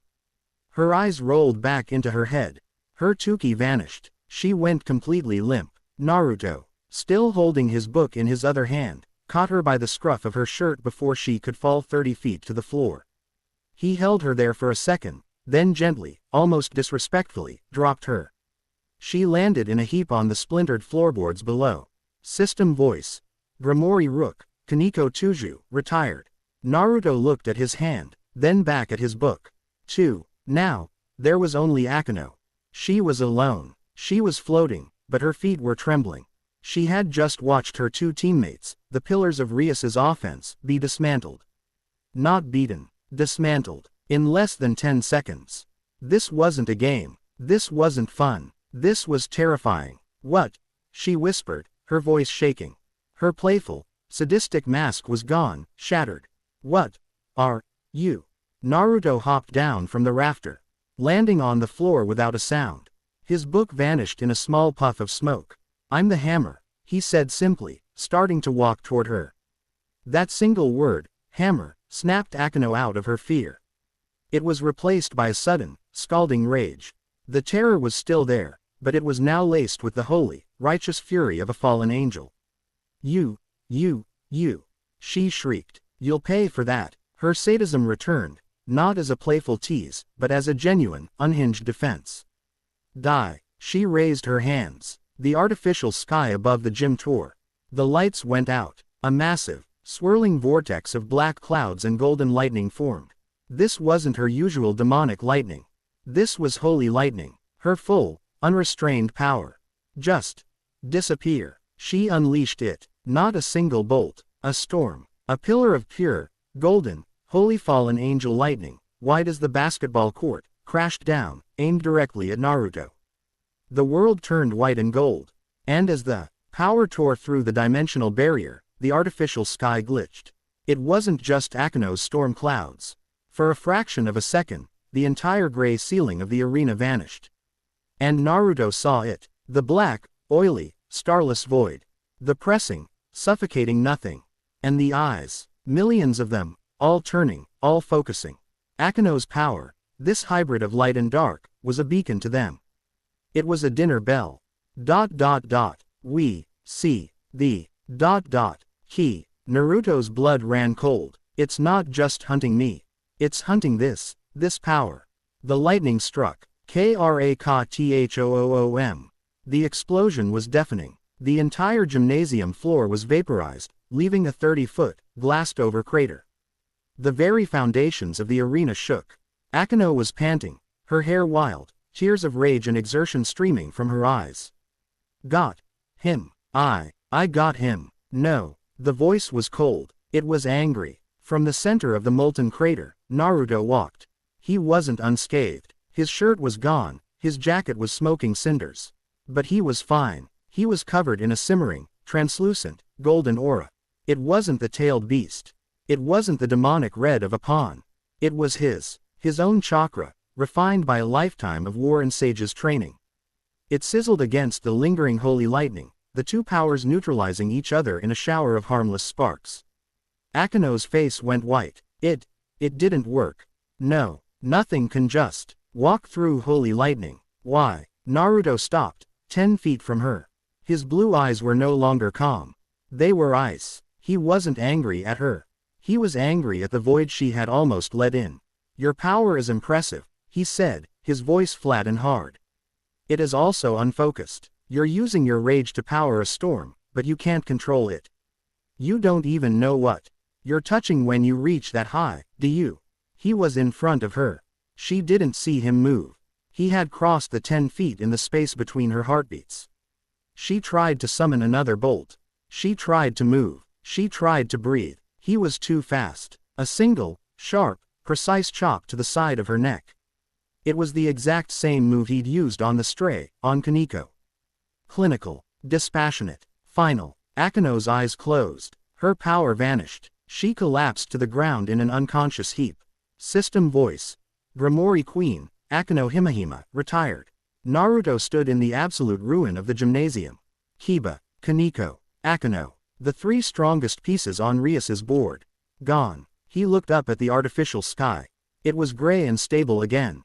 The glitch, the eyes, they were gone. But he knew what he had seen. A small crackle in his ear. Sona. Her voice was strained, breathless. Naru. What just happened? I just got 3 retirement signals. Akino, Kiba, Kaneko. All at once. And my team, they're also retired. What's your status? Naruto looked across the ruined, silent campus, toward the last remaining energy signature. Toward the fake student council building. The decoys are gone, Kaichu, he said, his voice grim. It's just the king and her last pawn. Chapter 3 end. Chapter 4. King to pawn. The silence in the high-orbit observation room was absolute. It was a vast, opulent chamber of dark wood and plush velvet, populated by beings who could shatter mountains. On a sprawling holographic display, the Kuo Academy replica was shown from a dozen angles. Graphia Lucifuge, the silver-haired queen of annihilation, stood with perfect, rigid posture, her hands clasped. Her face was, as always, a mask of neutrality. But her aura was vibrating. Seraphal Leviathan, the magical girl Mao, was hanging upside down from a floating, heart-shaped sofa, her pigtails brushing the floor. Her usual, so tan as the cutest, squeal was absent. Her pink, star-shaped wand was gripped so tightly her knuckles were white. Her eyes were wide, her mouth agape. And beside her, seated in a high-backed throne, was Searzek's Lucifer. The great Mao was leaning forward, his chin resting on his steepled fingers. His calm, handsome face was completely, utterly unreadable. He had just watched his sister's entire power structure, her knight, her rook, and her queen. The core of her team and the pride of the Gremory family, be systemically, surgically, and effortlessly erased from the board. Kiba, retired in 0.8 seconds. Kaneko, retired in 2.1 seconds. Akino, retired in 4.5 seconds. It wasn't a fight, it was an audit. Well, Seraphal finally whispered, her voice a small, lost sound. That was, So Tan's new pawn is, Peppy. Graphia spoke, her voice like cracking ice. My lord, that was not demonic energy. The force he used to stop Kiba-sama was not, Tuki. And the aura he used to withstand Akino-sama's holy lightning, it was, pure. It was not holy, nor was it profane. It was, something else. Searzek said nothing for a long moment. He just watched the screen, where the lone blue icon of Sona's pawn was now walking MLY out of the smoking crater that had been the gymnasium. Graphia, he said, his voice quiet. The match. Rias has lost. My lord, Graphia said, she has not resigned. And her pawn, Hyodo Issei, is still in play. He is with her. It does not matter, Searzek said. The game is over. She just doesn't know it yet. He watched the blue icon begin its slow, methodical walk across the campus. It was not running. It was not hiding. It was walking. It was the walk of a man on his way to an appointment he was in no hurry to keep, because he knew, with absolute certainty, that the other party would be there. Fascinating, Searzek's Lucifer whispered, a tiny, dangerous smile playing on his lips. Absolutely. Fascinating. Rias Gremory was not panicking. Panicking was for lesser beings. Panicking was for Sona. Rias Gremory was furious. Akino, Kiba, Kaneko, respond, damn it, she shouted, slamming her fist on the console of her command room. The comms were dead, nothing but static, and the 3 bright red icons that had represented her family, they were a dull, mocking gray. Retired. How? She seethed, her crimson aura flaring, making the holographic screens flicker. How did this happen? It was a decoy. Sona's team was a decoy. That pawn. He hunted them. He planned this. Her entire strategy, her worldview, was based on overwhelming power. Her peerage was a hammer, and she had just slammed it, with all her might, against a wall of adamantium. And the hammer had shattered. Bushu. The door to the room slid open, and Issei Hyodo stumbled in. His face pale, his green-gemmed boosted gear was on his arm, but it was silent. Bushu. I heard the announcements. Kiba and the others, are they? They're fine, Rias snapped. Standing so fast her chair toppled over. They're just out. It's just us now. That pawn, he's coming for us. Issei looked at the tactical map. He saw the single blue icon. It was close. It was in the main building. A sudden, unexpected, and very male bravado surged through him. He was Rias Bushu's only defender. He was the man. He was the one who would protect the beautiful, crimson-haired king. Don't worry, Bushu, he declared, striking a pose. I'll protect you. I've been boosting. I've got a ton of power stored up. Whatever this guy is, he can't stand up to the Red Dragon Emperor. Boost. The gauntlet's voice, loud and obnoxious, echoed in the small room. Rias looked at him, her fear momentarily replaced by a flicker of hope. Issei, just stay here, Bushu. I'll take care of him. He ran outside, planting himself on the steps of the fake student council building. He was a knight, guarding the castle. He was the hero. He saw him, the blonde kid, Uzumaki. He was just walking across the lawn. His clothes were in tatters, smoking from something, but he didn't look hurt. He just looked tired and annoyed. Boost. Issei's gauntlet flared. Stop right there, Uzumaki, or Naru, whatever your name is. Naruto stopped, about 30 feet away. He looked at Issei. He looked at the gauntlet. His gaze lingered on it, and his expression, for the first time, sharpened. So that's it, Naruto said, his voice quiet, carrying on a non-existent wind. A sacred gear. Longinus, wasn't it? The Red Dragon Emperor. That's right, Issei yelled, puffing out his chest. The power was making him feel invincible. I'm Issei Hyodo, the wielder of the boosted gear. And I'm not gonna let you hurt Rias Bushu. Naruto sighed. It was a deep, weary sound. I'm not here to hurt her, kid. I'm here to win. Your Bushu has already lost. She just hasn't admitted it. Go back inside. Tell her to resign. Don't do this. Resign. Never. Issei roared. We're Grimori. We don't resign. We fight. Boost. Boost. Boost. A massive, reptilian, green aura erupted around Issei. The power was immense. It was chaotic. It was raw, sloppy, and completely uncontrolled. This is the power of a dragon. Issei screamed. I'm gonna beat you. For Bushu. Dragon shot. He pulled his arm back and thrust it forward. A cannonball of pure, green, draconic energy, the size of a car, screamed across the courtyard. It tore up the pavement, leaving a smoking trench in its wake. It was a devastating attack. Naruto sidestepped it. He moved 1 foot to the left, and the blast roared past him, hitting the clock tower behind him and exploding in a massive fireball. Issei's jaw dropped. He dodged it. You have a dragon in you, boy, Naruto said. He was closer, 10 feet away, but you're letting it ride you. You're a passenger in your own body. Shut up. Issei panicked. He drew his arm back for another dragon. He was talking to air. Looking for me. Naruto was behind him, on the top step. Wah. Issei spun, swinging his gauntlet in a wild, clumsy arc. Naruto ducked under it. Your power is just noise. You're even sloppier than Saji. I'll. Dress break. Issei shrieked, in a desperate, last-ditch attempt, thrusting his hand forward, aiming at Naruto's chest. It was the only other move he knew. Naruto caught his hand. He grabbed Issei by the wrist, stopping the perverted technique cold. Dress break. Naruto repeated, his voice incredulous, laced with a cold, sharp mockery. He looked at Issei's tactical, demonic armor-plated clothes. No, Naruto said, his other hand blurring. It was too fast to see. A blur of orange and black. Rip, rip. SHHNNK. Naruto struck his eye from 100 different angles in less than a second. It wasn't a hit, it was a shredding. When the blur stopped, Naruto was standing 5 feet away, wiping dust from his hand. Issei stood frozen, his eyes wide.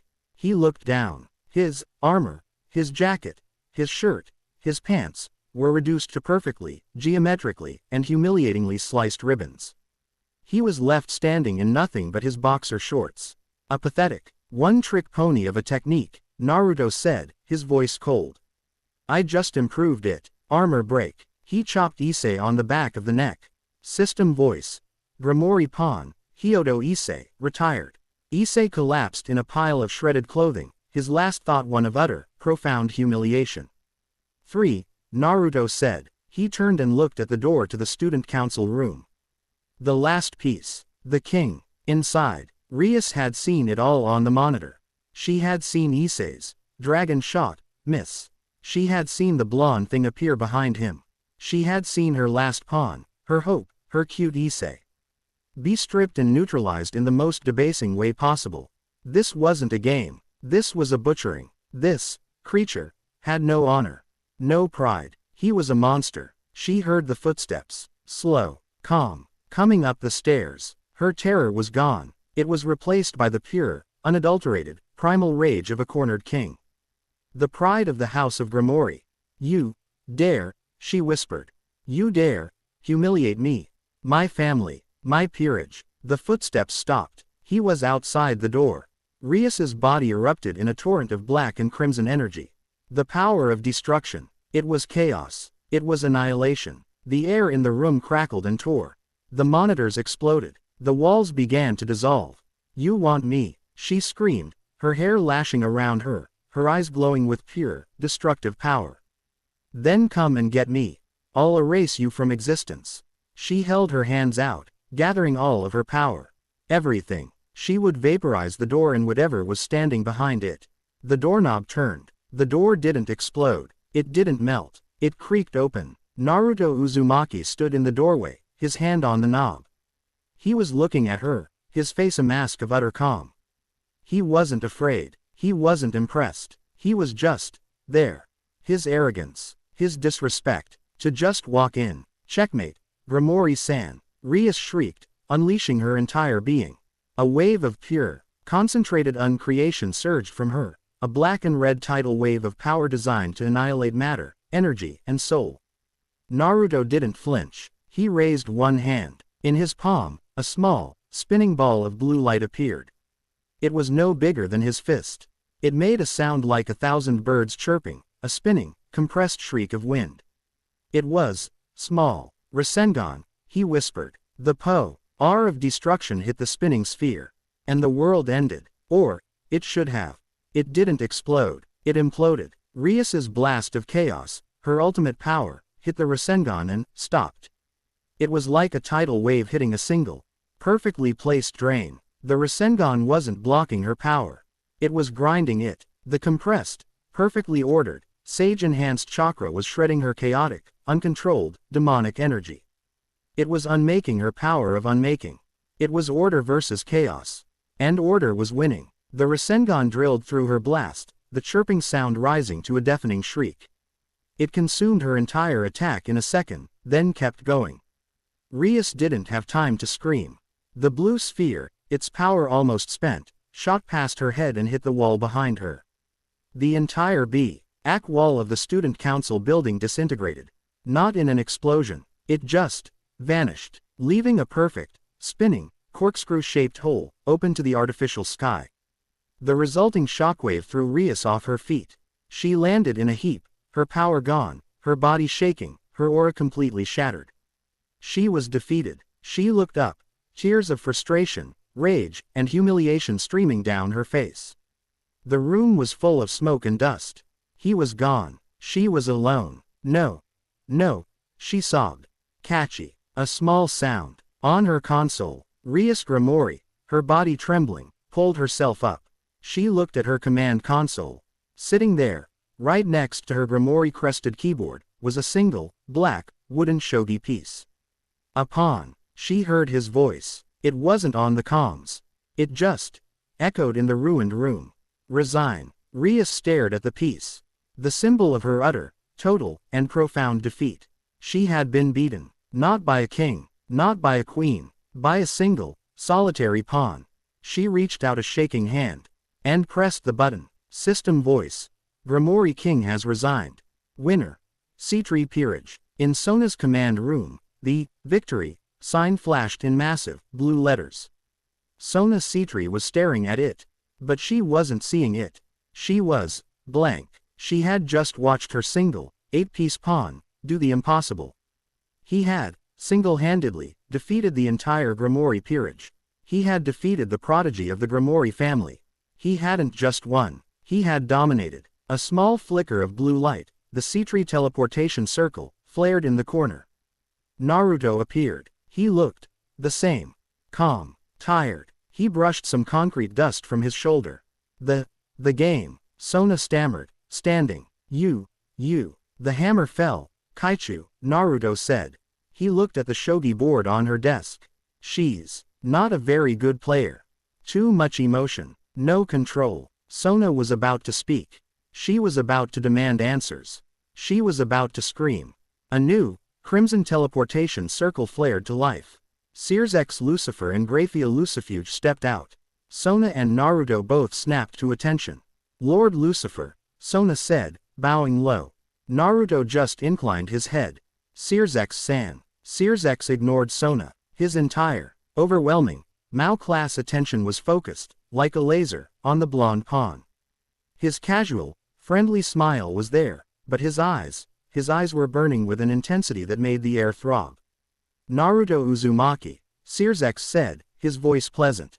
Or, Naru Sitri, as your paperwork states. He clapped, once. A slow, deliberate, resounding clap. That, Sears X said, was the single greatest display of individual prowess I have ever witnessed in a rating game. Ever. He stepped closer. And now, I want you to tell me exactly what you are. Chapter 4 End. Chapter 5. Echoes and Escalations. Sona Sitri's private command room was no longer a command room. It was a cage. On one side, the crimson, overwhelming, yet perfectly contained aura of Sears X Lucifer. It was a pressure that warped the light in the room, a friendly, smiling gravity well that threatened to crush anything that wasn't anchored. On the other, the silent, absolute zero of Graphia Lucifuge, whose power was a razor's edge held against the throat of reality. And in the middle, there was Sona, and her pawn. Sona was standing, her back rigid, her hands clasped. She was a king in her own right. But in the presence of a Mao, she was a subordinate. Naruto, by contrast, was sitting in Sona's desk chair, his feet up on the ruined console. He was idly spinning the black shogi paw, the one he'd left for Rias, on his knuckle. He looked, for all the world, like a bored teenager waiting for detention to end. The silence, which had stretched for a full minute, was broken by Sears X. Naruto Uzumaki, the Mao said again, his voice still pleasant. A name that is not in any Sitri or Uzumaki clan registry. A power that is not demonic. A skill set that just humiliated my sister's entire peerage.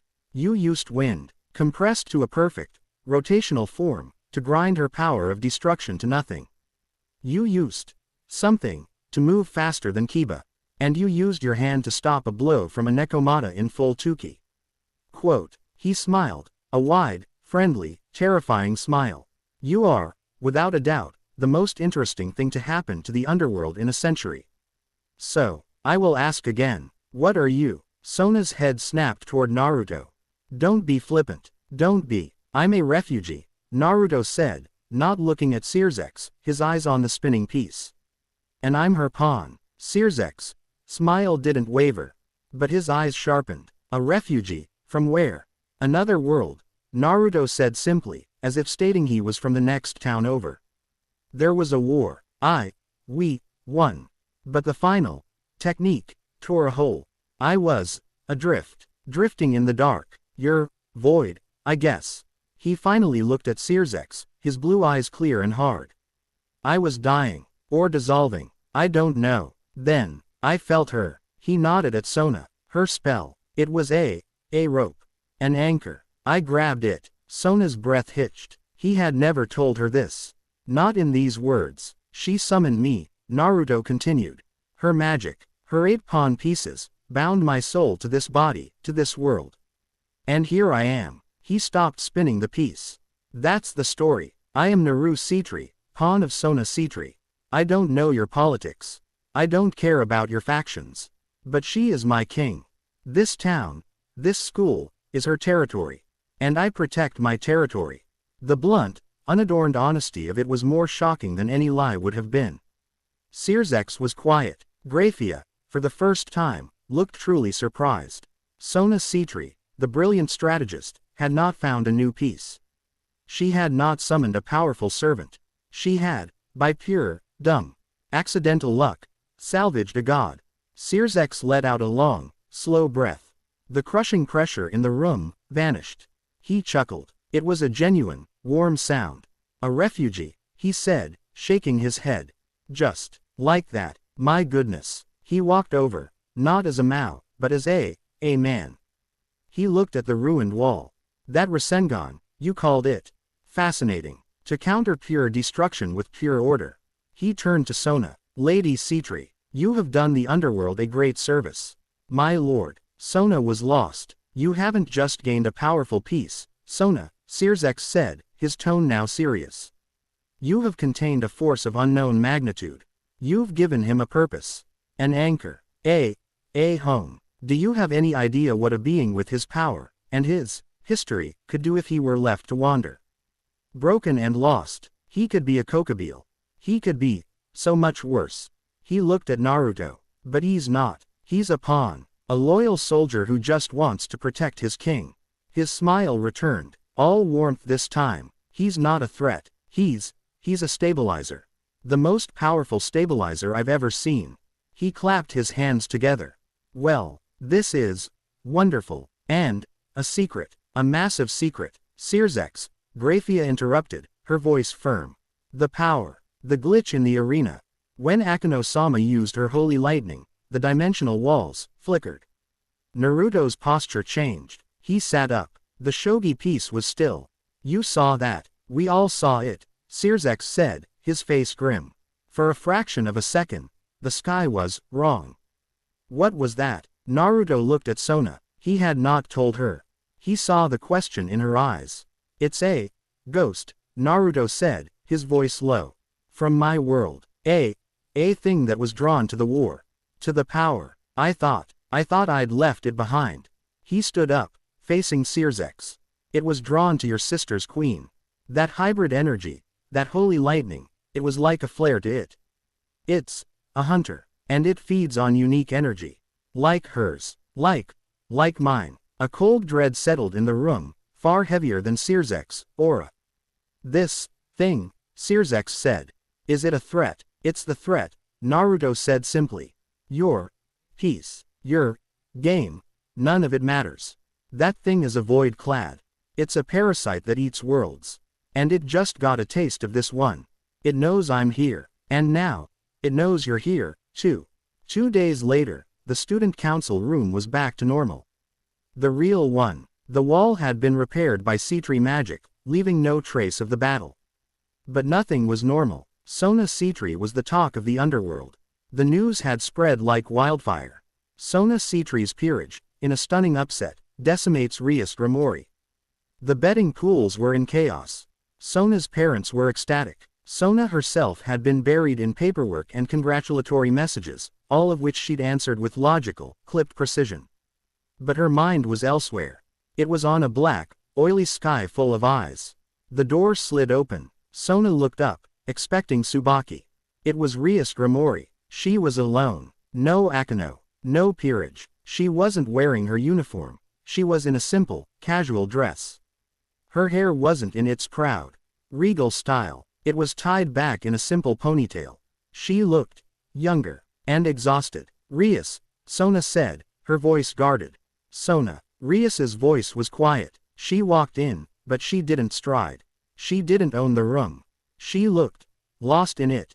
She stood in front of Sona's desk. For a long moment, she said nothing. She just stared at the shogi board. He beat me with a single pawn, Rias whispered. Her voice tight. He tore my family apart. He humiliated Issei. She looked up, and her eyes were red. But not with tears, with a frustration so deep it was shaking her to her core. He was right, Rias bit out, the words tasting like ash. I was arrogant. I was loud. I used my pieces like a hammer. He used his like a scalpel. Sona said nothing. She just waited. My team, they're broken, Rias said. Kiba, his pride is shattered. He thinks he's a failure. Kaneko, she's quiet, scared. I've never seen her scared. And Akano, she won't even use her holy lightning. She's terrified of it, of what he said. She finally met Sona's gaze. I'm weak. My team is weak. And I hate it. I hate this feeling. I hate him, for making me feel it. What do you want, Rias? Sona asked, her voice soft. Rias Grimori took a deep, shuddering breath. She bowed. A deep, formal, humiliating bow. I need your help, Rias said, her voice cracking, but firm. I need his help. I need you to teach us. Teach us how to fight. How to control ourselves. How to not be loud. Please, Sona, I can't be this weak. Not if what my brother said is true. Not if there's a real war coming. Sona sat back. This was unexpected. This was Rias Grimori, the proudest woman she had ever known, begging. It was the greatest strategic victory Sona had ever won. And, looking at Rias's shaking shoulders, it was the one that gave her the least pleasure. Stand up, Rias, Sona said, her voice turning to the president. Bowing is inefficient. What you're proposing, it's logical. A divided Kuo is a liability. A united alliance would be a formidable asset. Rias looked up, hope and surprise warring on her face. You'll do it. I will, Sona said. But he is not my tool. He is my pawn. I will ask him. But the training, it will be on his terms. The joint training was, in a word, brutal. It was not about power. It was about agony. Again, Naruto's voice barked. Kiba Yuto, his clothes soaked in sweat, his chest heaving, flickered. He was trying to replicate Naruto's body flicker. He appeared 3 feet to the left, and promptly stumbled, falling to one knee. Garbage, Naruto said, not even looking up from his post on the sidelines. He was whittling a piece of wood. You're still using your demonic power. You're exploding from one spot to the next. You're not moving. You're just reappearing. You're leaving a vacuum. I can hear you. I can smell the ozone. You're a firework. Be water. Flow. Again. Kiba slammed his fist on the ground, but he got up. And he did it again. Kaneko, Naruto called out. The Nekomata was sitting in a full lotus, meditating. Or trying to. Her whole body was vibrating with suppressed power. You're a leaking faucet. I can feel your killing intent from here. It's messy. It's angry. You think your strength comes from your rage. Your rage is a cage. True strength is being calm. It's being the mountain. Breathe. Find your center. And hold it. If you move one muscle before I say so, you're back to sparring with Saji. Kaneko's eye twitched, but she did not move. Akano, who was standing in the middle of a lake, flinched. Yes, Naru-sensei. Stop that, he snapped. I'm not your sensei. I'm your trainer. Now, summon it. Akano's hands trembled. I can't. You can't, Naruto said, or you won't. You're afraid of it. Good. You should be. You almost rang the dinner bell for a Dimension Eater. Your power is a storm. You've been letting it rage. Now, I want you to make it rain. Just one drop of holy lightning. Not a bolt, a spark, on your fingertip. Control it. But, control it, Akano. His voice was hard as iron. Or it will always control you. Rias and Sona watched from the student council window, overlooking the training field. Sona's peerage was there too, going through the same brutal, foundational drills. Rias said, her voice awed. He's terrifying. He's a leader, Sona corrected, her gaze fixed on him. He's not just training their power. He's reforging them. He's breaking down their pride, their fear, their bad habits. He's a veteran. He's a monster, Rias said, but there was no venom in it. It was a statement of fact. He's a monster, Sona. And he's ours. Late that night, the student council room was quiet. The Kuo Alliance, as Rias had started calling it, had gone home, their bodies aching, their spirits bruised but stronger. Sona was finishing paperwork. Naruto was, as always, at the shogi board. Catchy. Sona looked up. He was playing against himself. You're very quiet tonight, Sona said. Thinking. Naruto replied, not looking up.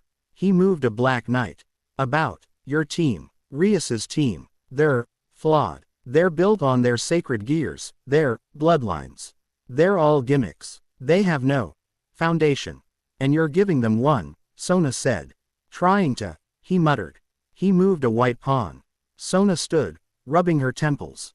She walked over, watching him play. His style was odd. He was playing both sides, but he was slow, methodical. He wasn't attacking. He was building. He was creating interlocking fields of defense. You're playing to protect your pieces, Sona observed. Not to win. Winning is the result of protecting your pieces, Naruto corrected. He looked at the white king piece, currently surrounded by a fortress of pawns and a bishop. If the king falls, the game is over. Everything, everyone, you're fighting for, it's gone. You've lost a king before, Sona said, sitting across from him.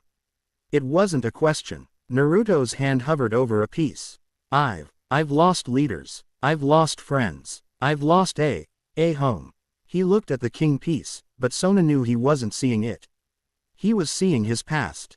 You're a good king, Sona, he said, his voice quiet. Sona's heart skipped. It was an inefficient, illogical reaction. What do you mean? You see the whole board, Naruto said, finally meeting her gaze.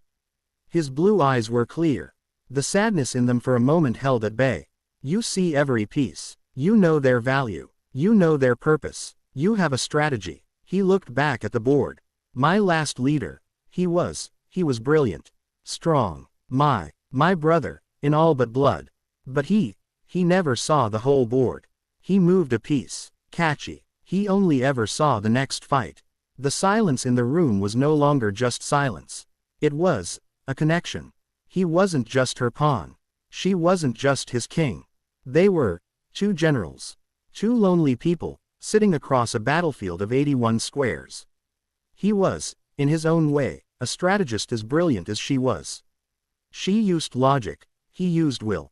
And he had just paid her the highest compliment of her life. Before she could find a logical, appropriate response, a scream cut through the night. It wasn't a person. It was a sound. A spike of raw, cold dread that lanced through the town.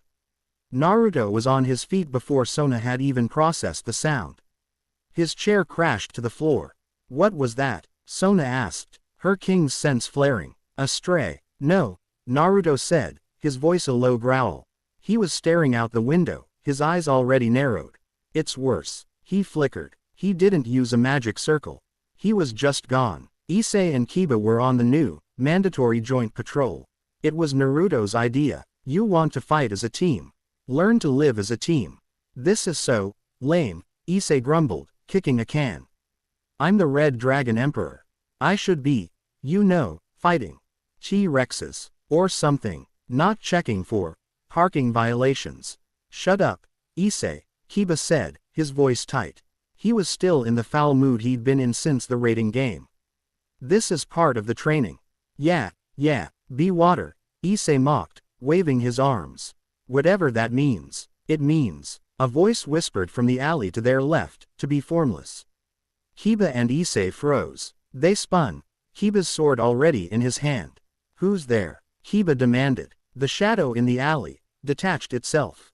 It wasn't a man in the shadows. The shadow itself peeled off the wall, like wet cloth. It coalesced into a thing.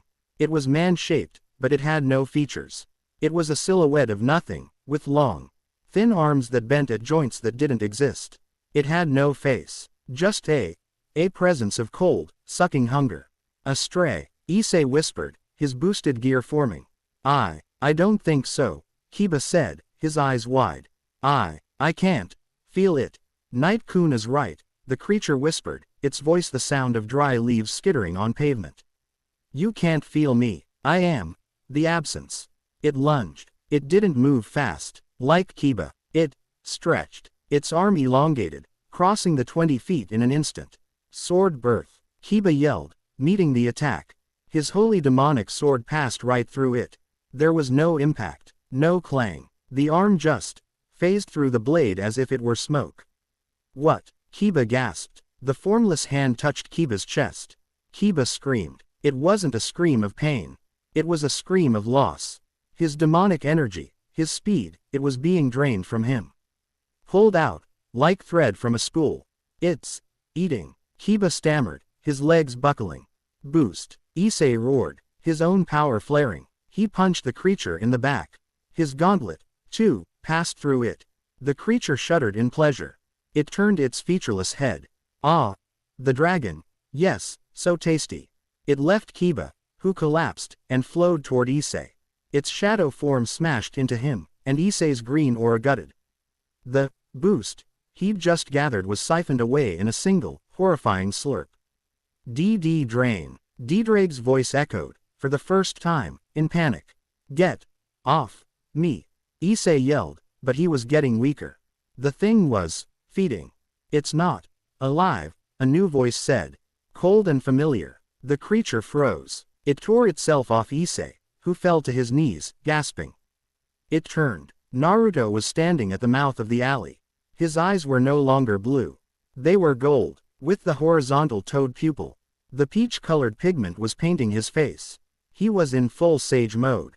The herald recoiled. It hissed, a sound of static and pain, as the pure natural energy of the world washed over it. It was like dousing a fire with water. You, the herald whispered, its form flickering. The light, the master, wants you. He can come and get me, Naruto said. But he can't have them. He blurred. The herald tried to phase, to become intangible smoke. It didn't work. Naruto's hand, glowing with the golden light of Senjutsu, grabbed it. His sage-enhanced chakra could touch it.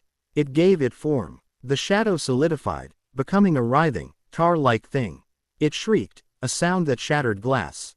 You taste wrong, Naruto growled. His other hand coming up, a spiraling sphere of pure nature energy, a sage art, Rasengan, appearing in his palm. He slammed it into the creature's chest. You're not alive, he said. As the creature was atomized, not by chakra, but by the pure, life-giving energy of the planet. You're just an echo. The herald dissolved. There was no body, no blood, just a lingering stain of cold on the air. Naruto stood, his sage mode fading, leaving him breathing heavily. Kiba and Issei, their power returning but their bodies shaking, stared at him. Naru, too, Issei stammered. What was that? That thing. Naruto looked at the spot where the herald had died. He looked at his hand, the one that had grabbed the void. That, he said, his voice grim, was the dinner bell. And we're the meal. Chapter 5 end. Chapter 6. The Unseen Holy. The seventh heaven was not a place. It was a state. It was a realm of perfect, unending, blindingly white light, WH. The air itself was a symphony of a single, flawless chord. It was a place of absolute order, absolute purity, and absolute, unbending will. In a chamber of living crystal, a conclave of gold-winged beings knelt before a projection. The projection was not holographic, it was a memory, pulled from the fabric of reality itself. It showed a dark, mundane alley. It showed two young devils, cowering. It showed a herald of the void. But the kneeling angels were not looking at the herald. They were looking at the light that had destroyed it. They were looking at Naruto Uzumaki. They watched as his eyes turned to gold. They watched as the pure, natural energy of the world, an energy they revered as an uncorrupted, holy echo of their father's first creation, was channeled by a devil, a being of sin, a creature of the underworld. A pawn bound by all 8 pieces of corruption, was wielding the pure, sacred life force of the earth. He was a thief. He was a heresy. He was an abomination. At the head of the chamber, on a throne of solid, unblinking light, sat Seraphil. He was not like the flamboyant Mao Seraphal. He was her counterpart in heaven.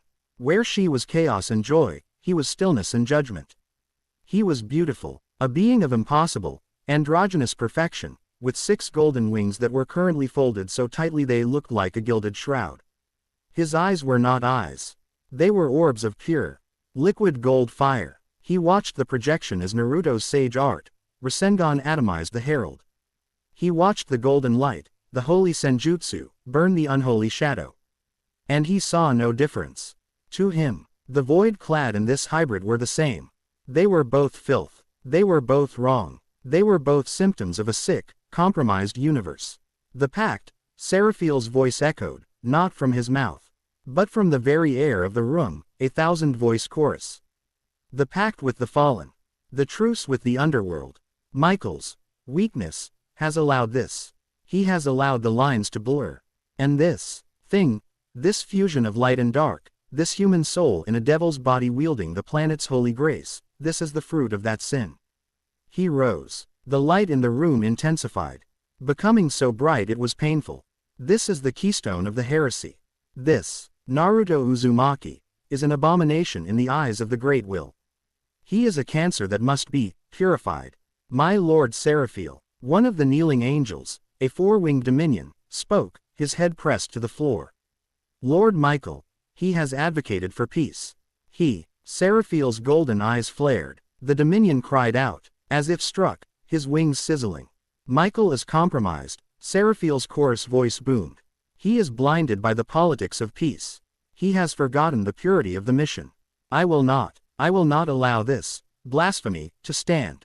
He raised a single, perfect, golden armored hand.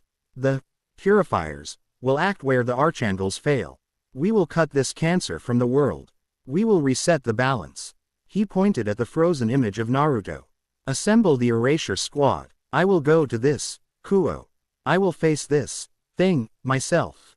And I will make my proclamation. He will be cleansed, or the world he stands on will be unmade. Seraphiel stepped through the crystal wall, not breaking it, but phasing through it as a being of pure light. He was bypassing Michael. He was bypassing the entire hierarchy of heaven. He was declaring his own holy war. The student council room was a hub of tense, high-stakes debriefing. The Grimoire and Sitri peerages were both present. It was 5 a.m. No one had slept, and then Naruto Senpai just grabbed it. Issei was saying, his voice a mix of terror and profound awe. It went right through Kiba's sword, but Naruto Senpai just PFFFT grabbed it and popped it. Kiba, for his part, was staring at the floor, his pride once again in tatters. His ultimate speed, his swordsman identity, was useless. It was intangible, Kiba said, his voice low. My blade is both demonic and holy.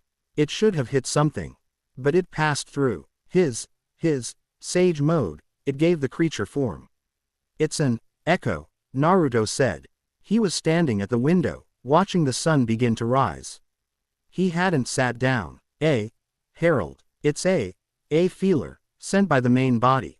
It's not truly alive. It's a projection of that thing's will. And it's drawn to us. To power. To Issei's dragon. To Akino's hybrid energy. To me. So what do we do? Rias asked. She was in full king mode. No arrogance. Just command. We can't fight an army of intangible shadow monsters. We can, Naruto said. I can. I'm teaching Saji and Kaneko the basics of senjutsu.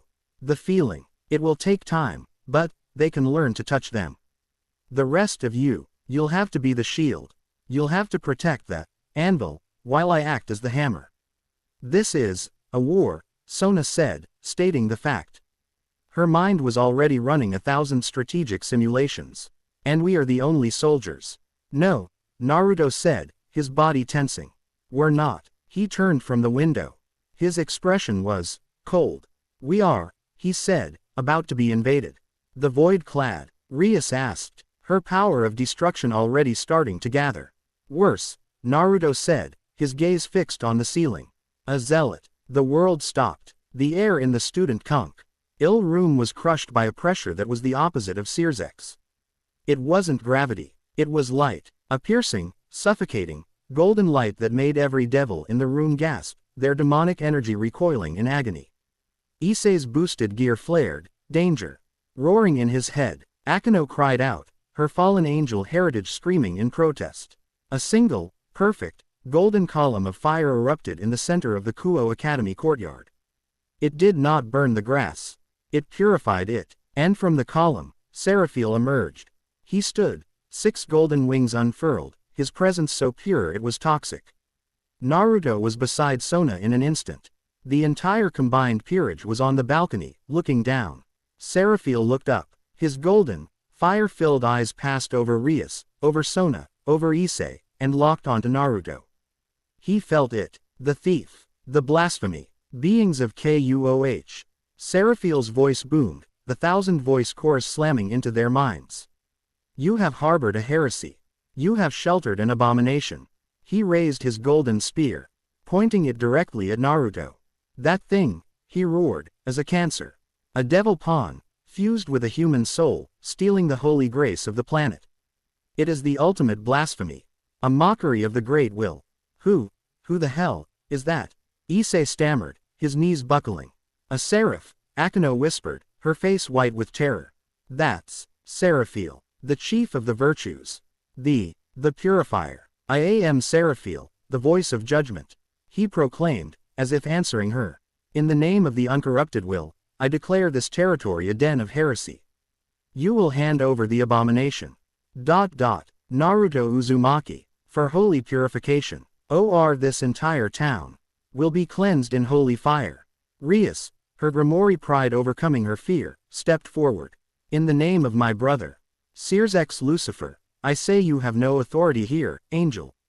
This is devil territory. You are violating the pact. The pact is heresy. Seraphil roared. The light that erupted from him shattered every window in the school. Michael's weakness is not my law. My law is purity. He raised his spear. A massive, crimson shield, the Grimoire crest, appeared over the school, blocking a beam of golden light. Seers X Lucifer appeared, standing on the grass, 20 feet from Seraphil. His casual smile was gone. His red, Mao aura was a sea of fury. Seraphil, Seers X said, his voice dangerously low. You have gone too far. A second pillar of light, this one silver, deposited Michael, the archangel, beside him. Michael looked pained. Brother Seraphil, Michael called out, his voice full of sorrow. Stop this. You are acting outside the will. This is madness. Madness. Seraphil laughed, a sound like shattering glass. No, brother, this is clarity. You, who parley with the fallen, you, who shake hands with the darkness, you are blind. You are compromised. This thing, he pointed at Naruto again, is the proof. The purifiers will do what you no longer have the will to do. A cold war had just begun. Right in the school courtyard. He is under my protection, Seraphil, Seers X stated. And he is under the protection of the Sitri clan. You will stand down. I will not, Seraphil stated. The abomination will be cleansed. I will blockade this town. Nothing demonic leaves. Nothing demonic enters. You can have your den. The moment that thing steps outside your protection, it is mine. And my erasure squads will be watching every shadow. He looked at Naruto, a look of pure, unadulterated hatred. We will meet again, thief. With a final, blinding flash, Seraphil was gone. The courtyard was silent. The oppressive light vanished. Seers X let out a breath, his fury receding. Michael looked broken. I am sorry, Michael said, turning to the peerages on the balcony. Seraphil, his purifier faction, they are zealots. They believe the peace is a sin. They have been a problem. But this is open insurrection. It's a declaration of war, Seers X said grimly. He looked up at Naruto. And you, Naruto Uzumaki, are now the single most wanted being in heaven. The purifiers did not wait. That night, the blockade was real. A thin, shimmering veil of holy energy surrounded the entire town of Kuo. It was invisible to human eyes, but to the devils, it was a cage. We're trapped, Rias said. From the student council situation room. No supplies from the underworld. No teleportation. We're cut off. It's a siege, Sona said, her face grim.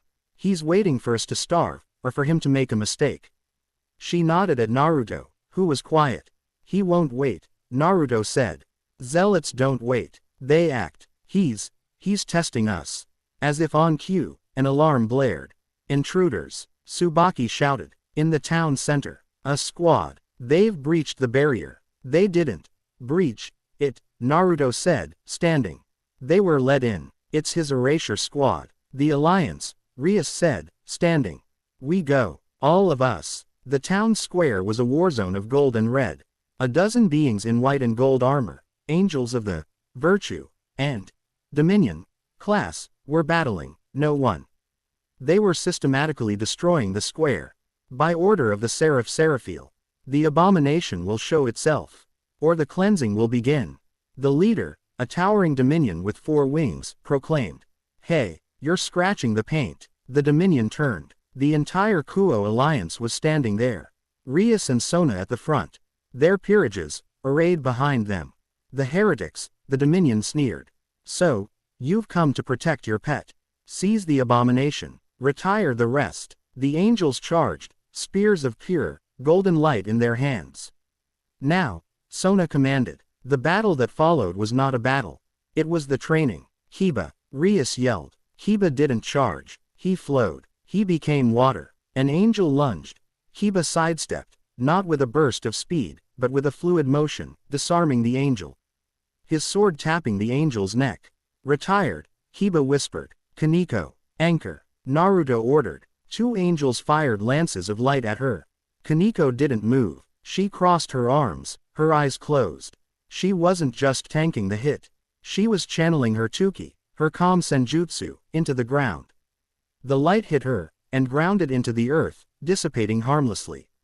Boring, she said. Saji, Akano, Issei, combination. Thunder Dragon drawn.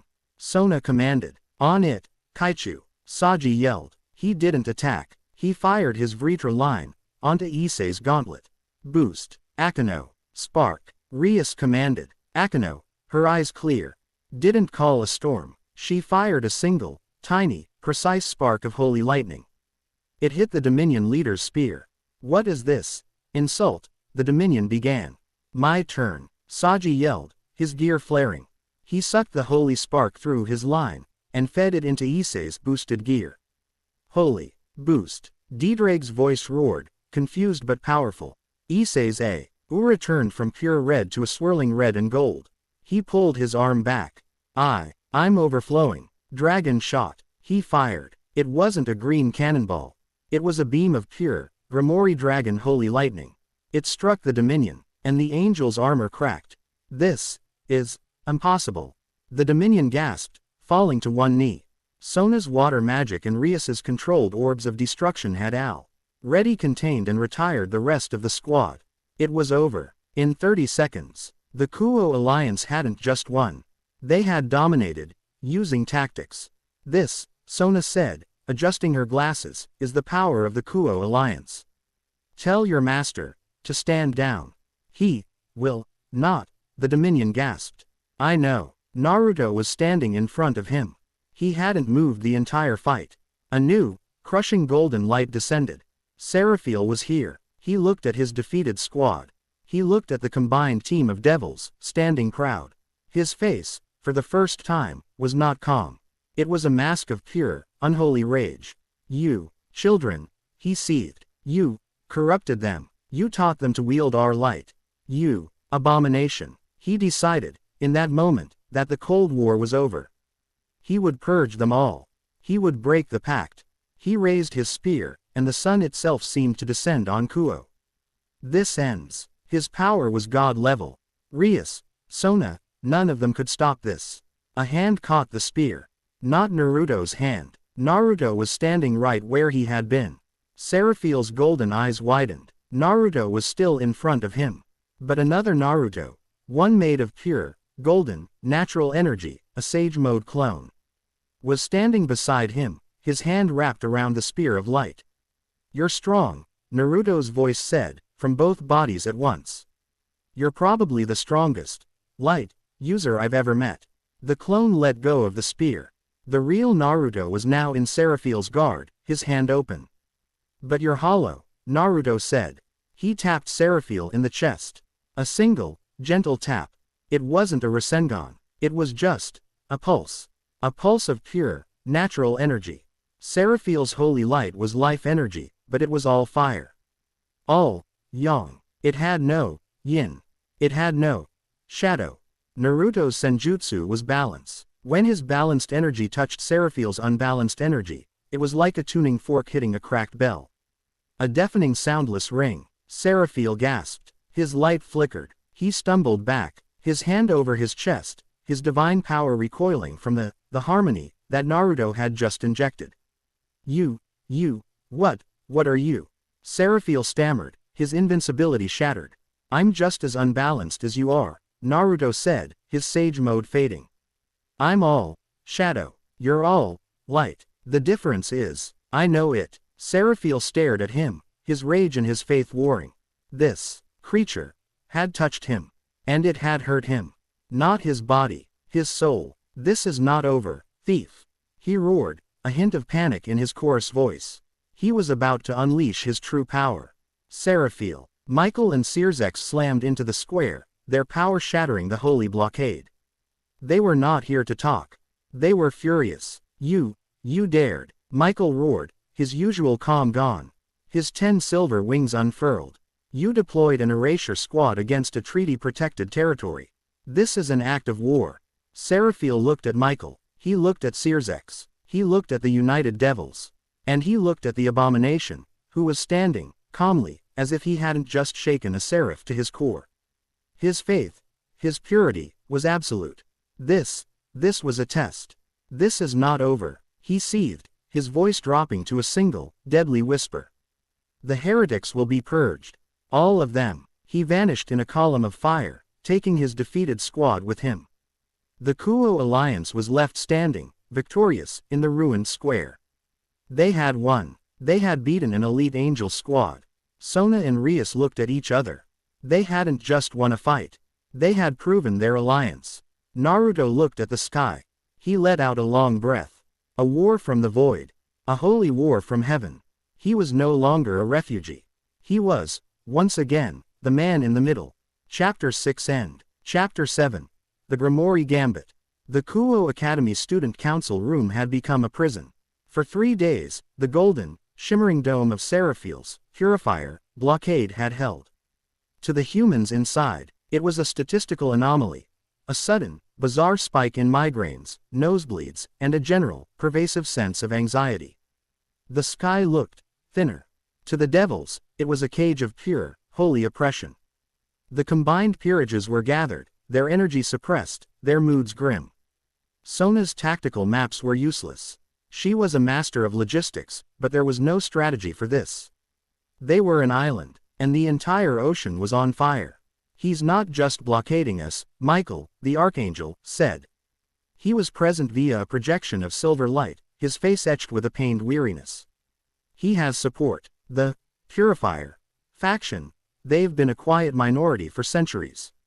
Zealots who believe my peace with the fallen and the truce with the underworld were a betrayal of heaven's purity.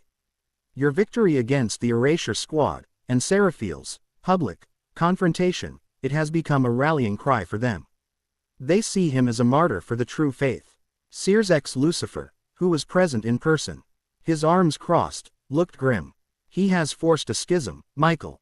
I cannot attack a seraph without starting a war heaven and the underworld are not prepared for. And you cannot arrest him without triggering a civil war in your own house. He knows this. He's created a perfect, logical stalemate. We are in check, Sona said, the words tasting like failure. Every move we make, we lose. If we stay, we stagnate. If we try to break out, he has the justification to cleanse us. It's a flawless trap. The room was silent. Kiba was sharpening a sword he couldn't use. Issei was, for once, not talking. No, everyone turned. Rias Grimoire had been standing by the window, her back to them. She turned, and her teal eyes were not filled with logic. They were burning. You're all wrong, she said. Her voice a low, dangerous growl. We're not in check. We're just stuck. You're all trying to think our way out of this. She walked to the table, slamming her hand down. Catchy. The shogi pieces rattled. This isn't a logical problem, she declared. This is a pride problem.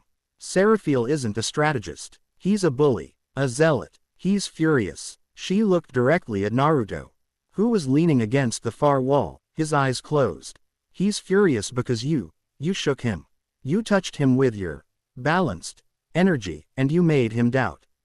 And a zealot cannot doubt. He's not here to win. He's here to prove he's right. He needs to erase his doubt. Sirzek's eyes narrowed, intrigued. Go on, Rias. So, Rias said, taking a deep breath. We don't play his game. We make him play ours. She looked at her brother, her Grimoire pride rolling off her in waves. I have a solution. It's a Grimoire solution. We challenge him. Michael's projection flickered. Challenge. Challenge a seraph. With what? With this. Rias swept her hand across the tactical map. A formal, binding, high-stakes rating game. The room exploded. Blasphemy. Michael's voice boomed. A sacred, demonic game. Against the chief of the virtues.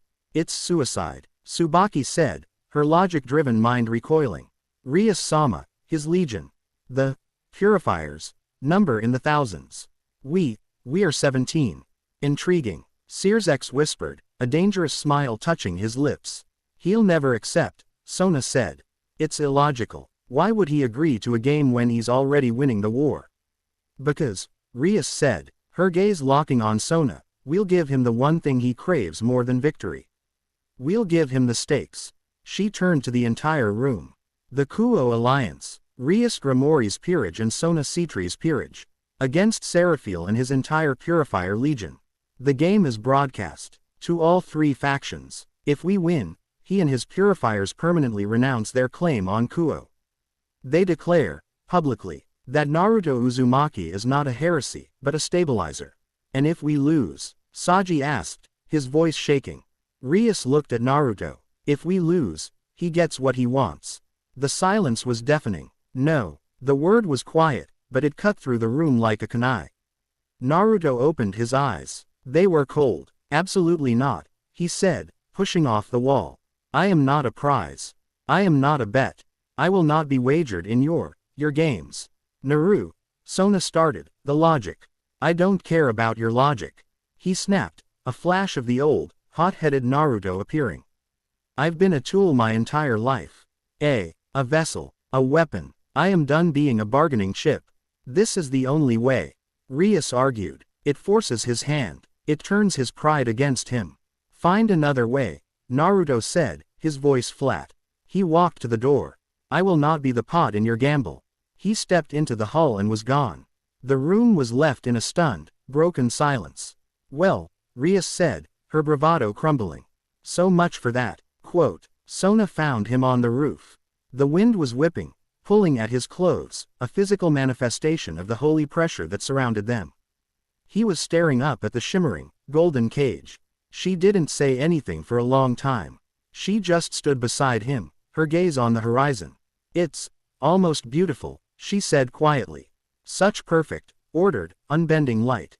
It's logical, pure. It's a cage, Naruto said, his back to her.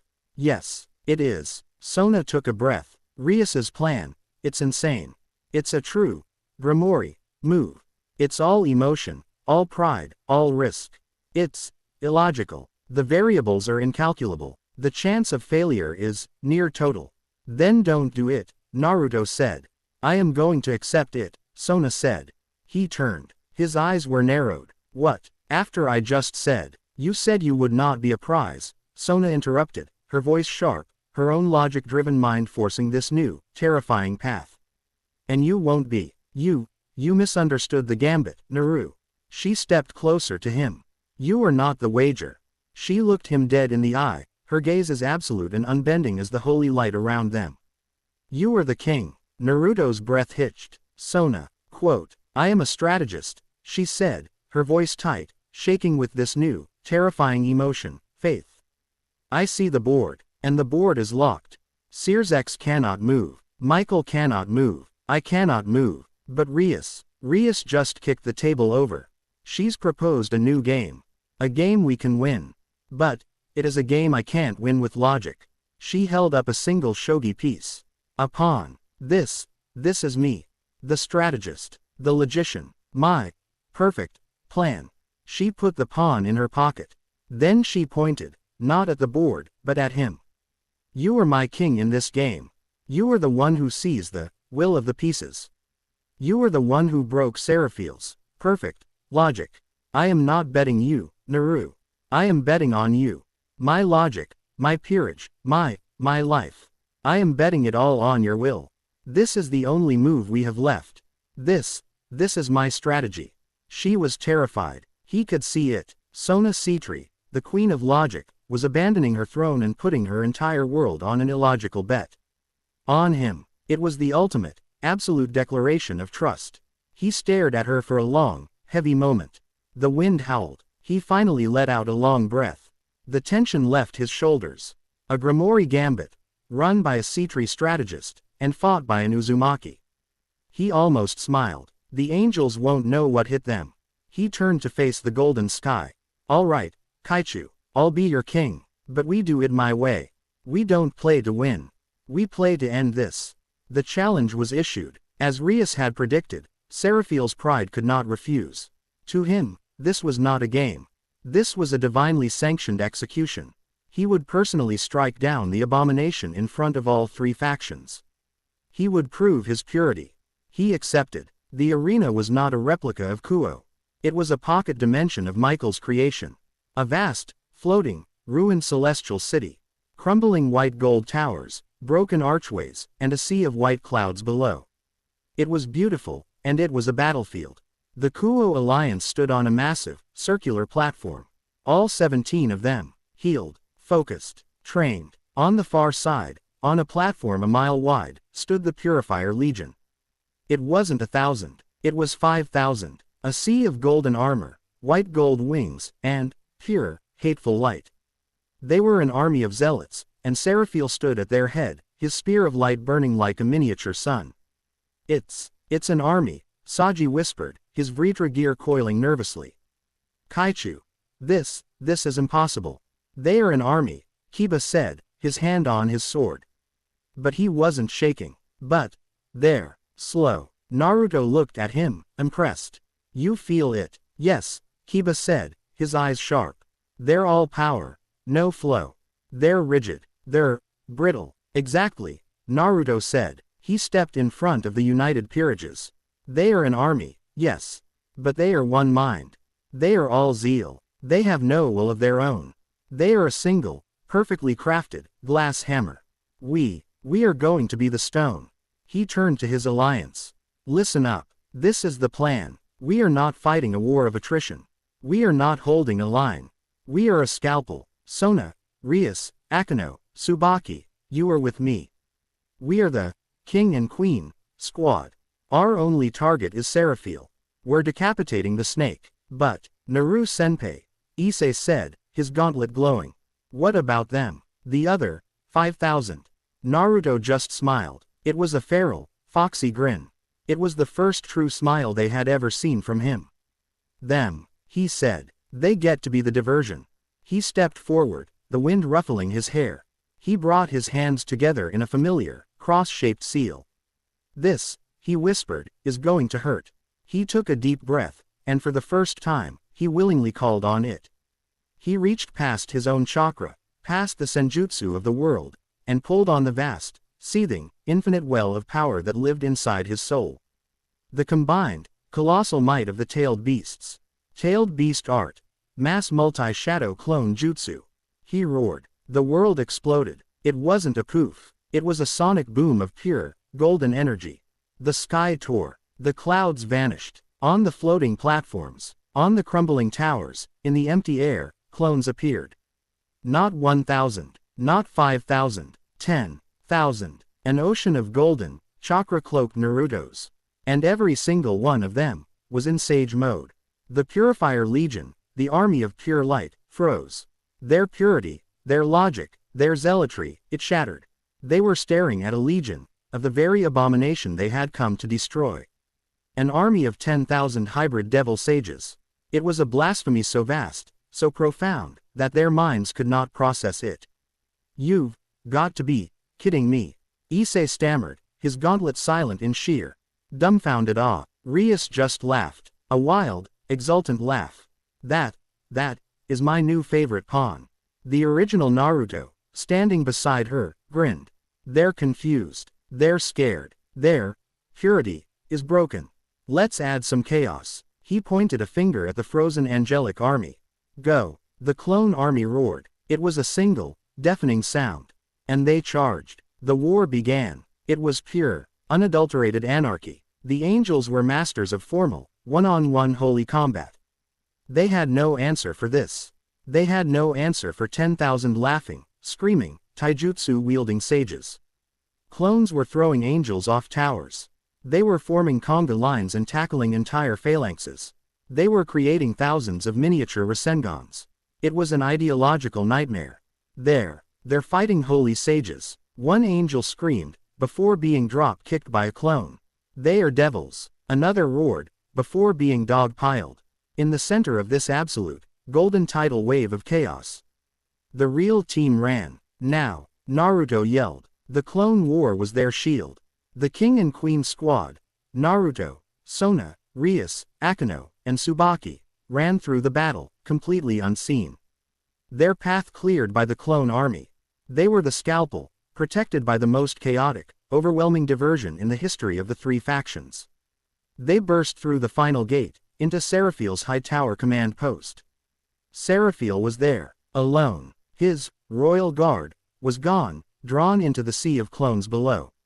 He was standing, his back to them, watching the war he had so arrogantly accepted. He was shaking, not with fear, with rage, a rage so absolute, so impure, so unholy, that his golden light was beginning to flicker with a black, angry static. You tricked me, he whispered, his voice a single deadly tone, the chorus gone. He turned. His golden, fire-filled eyes were now black holes of hate. You dare use these shadows, these illusions, in a sacred game. He raised his spear of holy light. The entire tower began to dissolve. Not into light, into a white-hot, annihilating flame. The game is over, abomination, Seraphil hissed, his beauty contorted into an ugly, primal snarl. Now, you are purified. Chapter 7 End. Chapter 8. 6 Paths of the Devil. The tower room erupted. It was not a fire, it was a purification. Seraphil, his face a mask of twisted, impure rage, had unleashed a torrent of white-hot, annihilating flame. It was the physical manifestation of his holy duty, now corrupted by his personal hatred. Sona, shield. Naruto's voice barked, not with panic, but with command. There was no time for complex strategy. Sona Sitri, without a microsecond of hesitation, slammed her hands together. Tsubaki, combine, on it, Sitri art, absolute zero mirror. Sona's demonic water magic, a swirling vortex of blue, met Tsubaki's reflective mirror Alice. The two powers fused, the water freezing instantly into a massive, concave, perfectly smooth shield of magical ice. It was a defense designed to reflect and absorb, a perfect piece of Sitri logic. Rias, Akeno, left flank, Naruto ordered. With pleasure. Rias roared, her Grimoire pride surging. She and Akeno rose as one, their powers twining, Rias's crimson power of destruction and Akeno's crackling holy lightning. Grimoire raging. Crimson lightning annihilation. Their combined beam, a spiral of red and gold, lanced out, not at Seraphil, but at the ceiling. It was a tactical strike, meant to bring the tower down on top of him, to bury him. The white-hot flame hit Sona's shield. It did not break it. It did not shatter it. It melted it. The absolute zero shield, a defense that could freeze time, dissolved in less than a second. The logic had failed. Impossible, Sona gasped, as the sheer, overwhelming heat of Seraphil's purity blasted her and Tsubaki backward. They were sent flying, slamming into the far wall. System voice. Sitri Queen, Tsubaki Shinra, retired. At the same time, the crimson lightning strike hit the ceiling. And did nothing. Seraphil laughed, a dry, hissing sound. You fools. This is a holy place. Your demonic filth has no power here. His hand snapped up. He caught the Rias Akeno beam in his open palm. He crushed it. My turn, he hissed. He moved. He was a blur of golden light, not of speed, but of judgment. He backhanded Akeno, a simple, dismissive yet brutal strike. System voice. Grimori Queen, Akeno Himahima, retired. Akeno. Rias shrieked, her rage making her sloppy. She gathered a ball of destruction. Seraphiel was in front of her. Your line is weak, Grimori. Just like your brother. He thrust his open palm into her stomach. A pulse of pure, concussive light sent her flying from the tower, tumbling into the open air. A crimson comet falling into the clouds below. System voice. Grimori King has resigned. System voice. Grimori King, Rias Grimori, retired. The game was over. The Kuo Alliance had, technically, won. Seraphiel did not care. The artificial arena flickered, the rules of the game dying. This was no longer a match. This was an execution. In the tower, it was just Seraphiel, Naruto, and Sona, who was clutching her arm. A clear, sharp snap echoing in the room. It was broken. Seraphiel stalked toward them, his golden wings spread wide, his spear of light burning in his hand. The white-hot purification flame now wreathed his entire body. He was a god-level threat, and he had been unleashed. You see, abomination, he hissed, the chorus in his voice gone, replaced by a single, venomous, personal hatred. You forced this. You tainted me with your tricks. Your filth. You made me impure. And for that, you all must be cleansed. He was monologuing, justifying the rage that had broken his purity. You are alone, he roared. Your darkness fails you. Your allies fail you. Your king fails you. He pointed his spear at Sona, who was trying to stand, her face pale with pain. And we always start with the heretic. Naru. Run. Sona gasped, her logic failing, replaced by a sudden, cold fear. The game is won. My, resignation, it's okay, Kaichu. Naruto's voice was calm. He put a hand on her shoulder, a faint, warm green glow passing into her. The pain stopped. The bone, it didn't heal, but it stabilized. He stood up, putting G himself between the fallen Sona and the raging Seraph. You're right, Naruto said, his voice quiet. She did her part. She got me to the king. He faced Seraphiel. He wasn't afraid. He looked bored. This isn't darkness, he said. And he detonated. It was not a flare of power.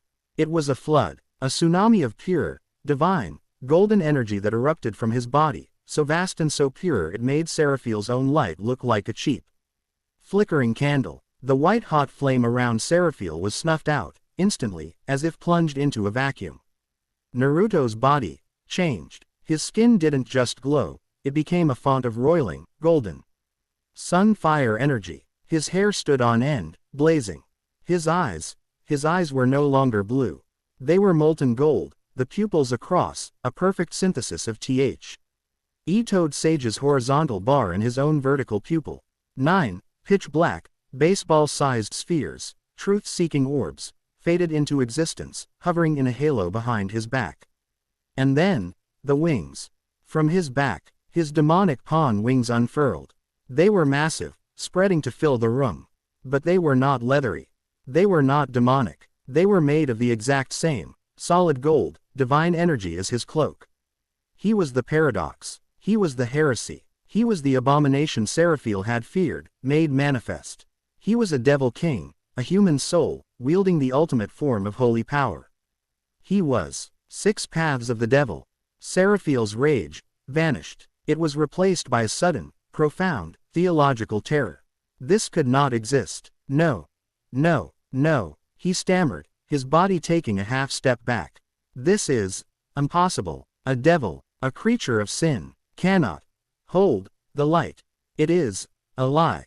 You're all light, Seraphiel, Naruto's voice echoed. It wasn't just his voice. It was a chorus, but not of angels. It was the ancient, booming voices of the tailed beasts, speaking as one through him.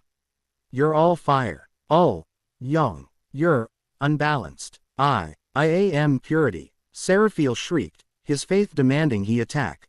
He thrust his spear, his ultimate, god-killing weapon, a beam of pure concept.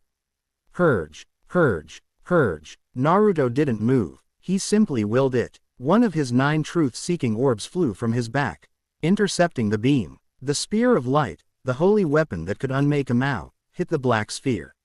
And was nullified. It didn't explode. It didn't reflect. It just ceased to exist. The black orb consumed it, erased it. Seraphiel's golden eyes widened. His entire being was based on the fact that his purity was the ultimate concept. And it had just been deleted. My turn, Naruto's chorus voice said. He vanished. He wasn't fast. He was gone. He appeared directly behind Seraphiel. The seraph spun, his instinct screaming, his own light trying to form a new spear. Naruto grabbed it. His golden, chakra-wreathed hand closed around the nascent concept of the holy spear. The light sizzled. It fought. It screamed. And Naruto crushed it. The light died in his fist. You are a thief, Seraphiel shrieked, lashing out with his other hand, a blade of golden energy. Naruto didn't even look. He caught the hand, and with his other, he grabbed the golden halo that floated above Seraphiel's head. You're just a zealot, Naruto said. You're not holy. You're just loud. He snapped the spear concept in his fist. And he crushed the halo.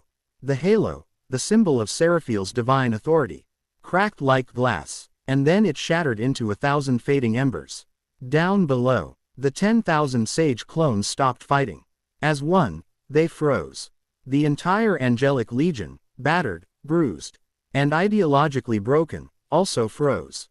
They looked up. They saw their leader, Seraphiel, the purifier, the voice of judgment, being held in the air, effortlessly, by the abomination. Naruto judged him. He didn't hit him. He didn't burn him. He pinned him. The remaining 8 truth-seeking orbs shot forward, transforming into black, chakra-nullifying rods. They impaled Seraphiel's 6 golden wings, his arms, his legs, crucifying him in the air, his power sealed. He was helpless. A god, disarmed. Naruto, his own 6 golden devil sage wings spread wide, hovered before him. He was a golden, blazing sun of pure, balanced power. This world, my world, is under my protection now, Naruto's voice boomed, echoing across the entire arena, into the minds of every angel, every devil. Your hate, your zealotry, your imbalance, it has no place here. He raised a hand. Not for an attack. Go home, and rethink your faith. He flicked a finger. The black rods retracted. Seraphiel, his power sealed, his halo gone, his faith shattered, fell from the sky. He was no longer a seraph. He was just a broken, defeated angel, his light so dim it was barely visible. He crashed onto the platform below, a fallen, broken thing. The 10,000 sage clones vanished. The colossal expenditure of power hit Naruto all at once. His golden cloak guttered and died. The truth-seeking orbs dissolved. His wings faded. He fell to one knee, exhausted. His power was gone. Drained. Sona, her arm useless, rushed to his side, supporting him. Naru, you won. He just nodded, breathing heavily. He was empty. Crimson and silver light. Sirzex and Michael appeared in the tower. They stared at the scene. At the broken seraph. At the victorious, exhausted hybrid. Michael looked at Seraphiel, his face a mask of profound, biblical sorrow. Brother, what have you done? Sirzex just stared at Naruto, his mind reeling. The power. He was about to speak. But the sky, the artificial sky of the arena tore. It wasn't a glitch this time. It wasn't a flicker. A gash of pure, oily, starless black ripped open above them. A sound echoed, not a voice, a scream of pure, cosmic hunger. The feast. A billion-voice chorus screamed into their minds. A mountain of grasping shadow and 1,000 screaming, gaping mouths manifested over the arena. It was here, the void clad. It had been drawn by the colossal beacon of power, 10,000 sage clones, a seraph's rage, and the eruption of the 6 paths. It ignored the devils. It ignored the victorious alliance. It ignored Naruto, his power now a dim ember. It saw the one thing it craved more than anything. A broken, defeated, but still divinely pure source of light. It saw Seraphiel, a god, for, me, a tendril of pure nothing, a kilometer long, shot from its mass. No, Michael screamed, lunging forward. He was too late. The tendril impaled the shocked, broken Seraphil. It lifted him into the air. There was a single, muffled, holy scream.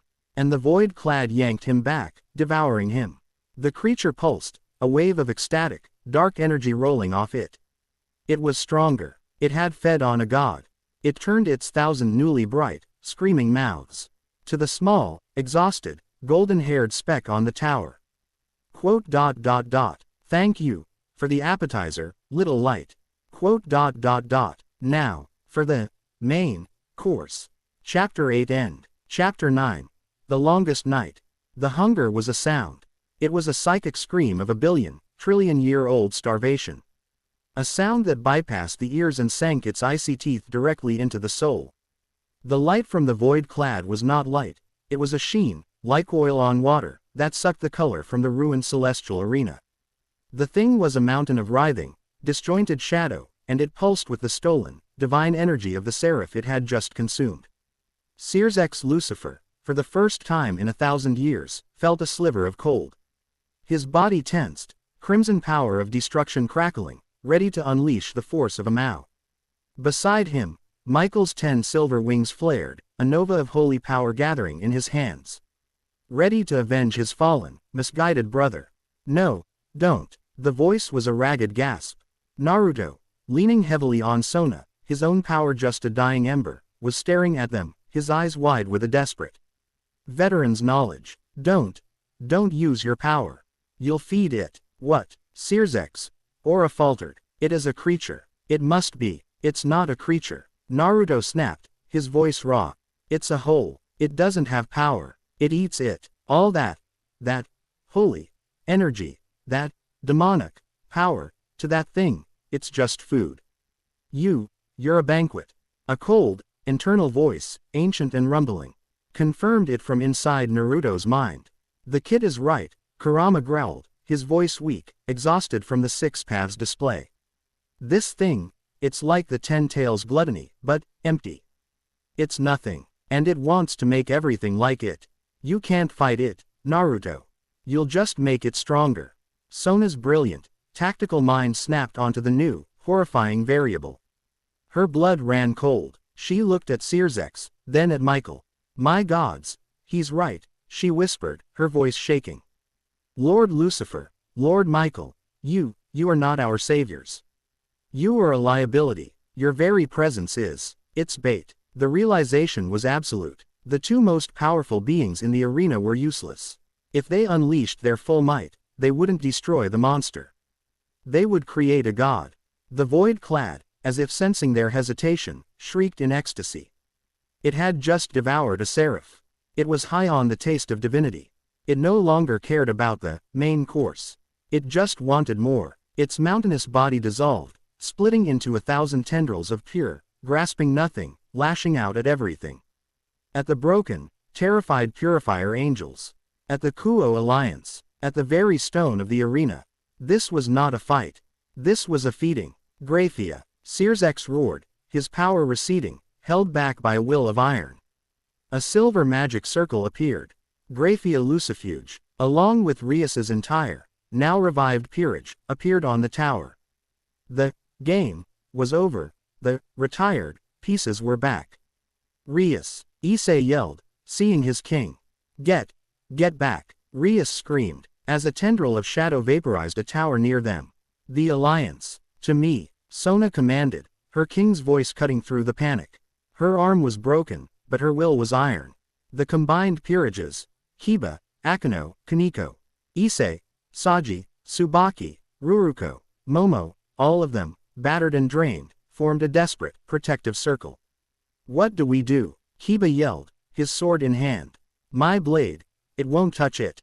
We can't fight it. Naruto gasped, his knees buckling. He was empty. The 6 paths mode had taken everything. I can't fight it. He looked at the monster.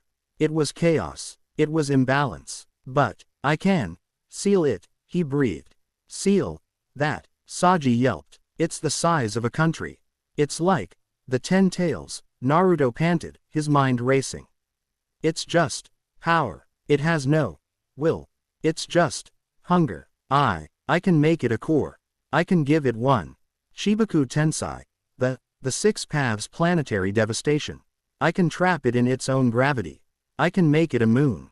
Then do it, Rias screamed. I have nothing. Naruto roared back, slamming his fist on the ground. I'm empty. It took everything. A heavy, mechanical clang echoed. Boost. Issei Hyodo stepped forward, his green-gemmed gauntlet flaring. The sound was weak. He was drained. But I'm not. He looked at Naruto, his eyes, for once, not filled with perversion or bravado, but with a sudden, pure, heroic clarity. D-Drake, he yelled at his own arm. The power you boost, can we give it to him? A deep, ancient, draconic voice boomed from the gauntlet, a voice filled with a grudging, profound respect. Opening square bracket ... Partner, that is the Jinchuriki of the Nine Tails. The ancient enemy, our progenitor. His chakra pathways, they are compatible. Yes, it would be an honor. We can transfer. Sona's mind ignited. The final variable slammed into place. That's it, she screamed, her voice cutting through the howl of the void clad. It's not a fight, it's a transfusion. Her broken arm was useless, so she pointed with her good one. Her eyes were blazing with a strategist's fire. Listen to me, all of you. Issei, you are the heart, you are the pump, you will transfer everything you have to Naru. Akeno. She snapped. The queen flinched. Your holy lightning. That thing wants it. It's bait. You will not fire to kill. You will fire sparks. You will distract it. You are the lure. Kiba, Kaneko, Saji. She commanded. You are the shield. You protect the heart. Kiba, you flow. You parry. You do not attack. Kaneko, you are the anchor. You ground the shadows. Saji, you drain. You absorb the ambient filth it bleeds. You slow it down. Tsubaki, Ruraso, Momo. Defensive screens. Rias, you command the shield team. Rias, her eyes wide with respect, just nodded. You heard her. Move. And you. Naruto gasped at Sona. I am the strategist, Sona declared. And, us. Sirzek's voice was low. Sona looked at the Mao and the Archangel. You are the last line. You will only intercept physical debris. You will not use your aura. You will not use your power. You will protect this tower. You are support. Do you understand? For a being like Sirzek's Lucifer to be told to play support, for a group of teenagers, it was the ultimate humiliation. He just smiled. Flawless strategy, Lady Sitri. We understand. The battle for existence began. Now, Sona screamed. The alliance exploded into motion. A perfect, defensive circle formed around Naruto. Issei slammed his boosted gear onto Naruto's back. Transfer. Naruto roared as the raw, green, draconic energy flooded his system. It wasn't his chakra. It wasn't senjutsu. But it was fuel. It was raw power. Here, you bastard. Akeno shrieked, her fear gone, replaced by a cold fury. She fired a spark of holy lightning, just as Sona had ordered. The void-clad howled. It wanted the tasty light. A dozen tendrils lunged for her. Now, Rias commanded. Kiba became a blur. He didn't cut the tendrils. He parried them, his sword flowing like water, redirecting the nothingness into the ground. Ha! Kaneko stomped, her small hands slamming into the floor. She wasn't hitting the shadows. She was grounding them, her anchor, senjutsu stalling their movement. Saji's Vritra lines were everywhere, not attacking, but absorbing the ambient, cold filth the creature was bleeding, making its movements sluggish. It was working. They were fighting a god killer, without fighting. Boost, boost, boost. Issei screamed, the transfer making his own veins glow. It's not enough. He's insatiable. Naruto was on one knee, his body blazing with Issei's green draconic aura, but it wasn't enough. Sirzek's, Michael, Sona yelled. It's ignoring the lure. It's going for the core.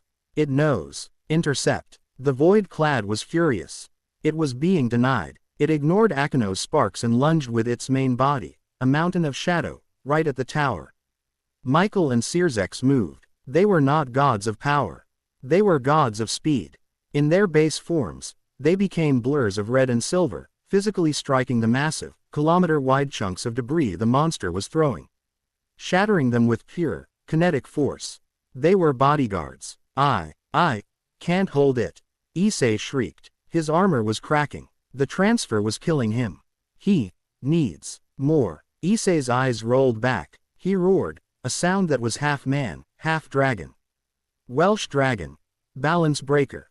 A tsunami of crimson, draconic armor exploded over his body. The boosted gear. Scale mail. But it wasn't for him. The power flow into Naruto became a flood. A torrent. A river of pure, divine dragon's breath. Naruto's head snapped up. His eyes ignited. They were not the six paths cross. They were the Toad Sage's golden, horizontal pupils, but they were blazing with a crimson, draconic fire. It was a new form. A fusion. Dragon Sage mode. It's enough. Kurama roared in his mind. It's coming. Sona screamed. The Alliance's defense had failed. The Void Clad, in its fury, had bypassed everyone. Sirzex and Michael were occupied. Rias and her team were thrown back. The true mouth of the beast, a swirling vortex of pure, cosmic nothing, was right there. It was lunging for Naruto. Sona Sitri, her arm broken, her magic gone, her body weak, made a strategist's choice. It was illogical. She ran. She threw her own, small, broken body directly in front of the vortex.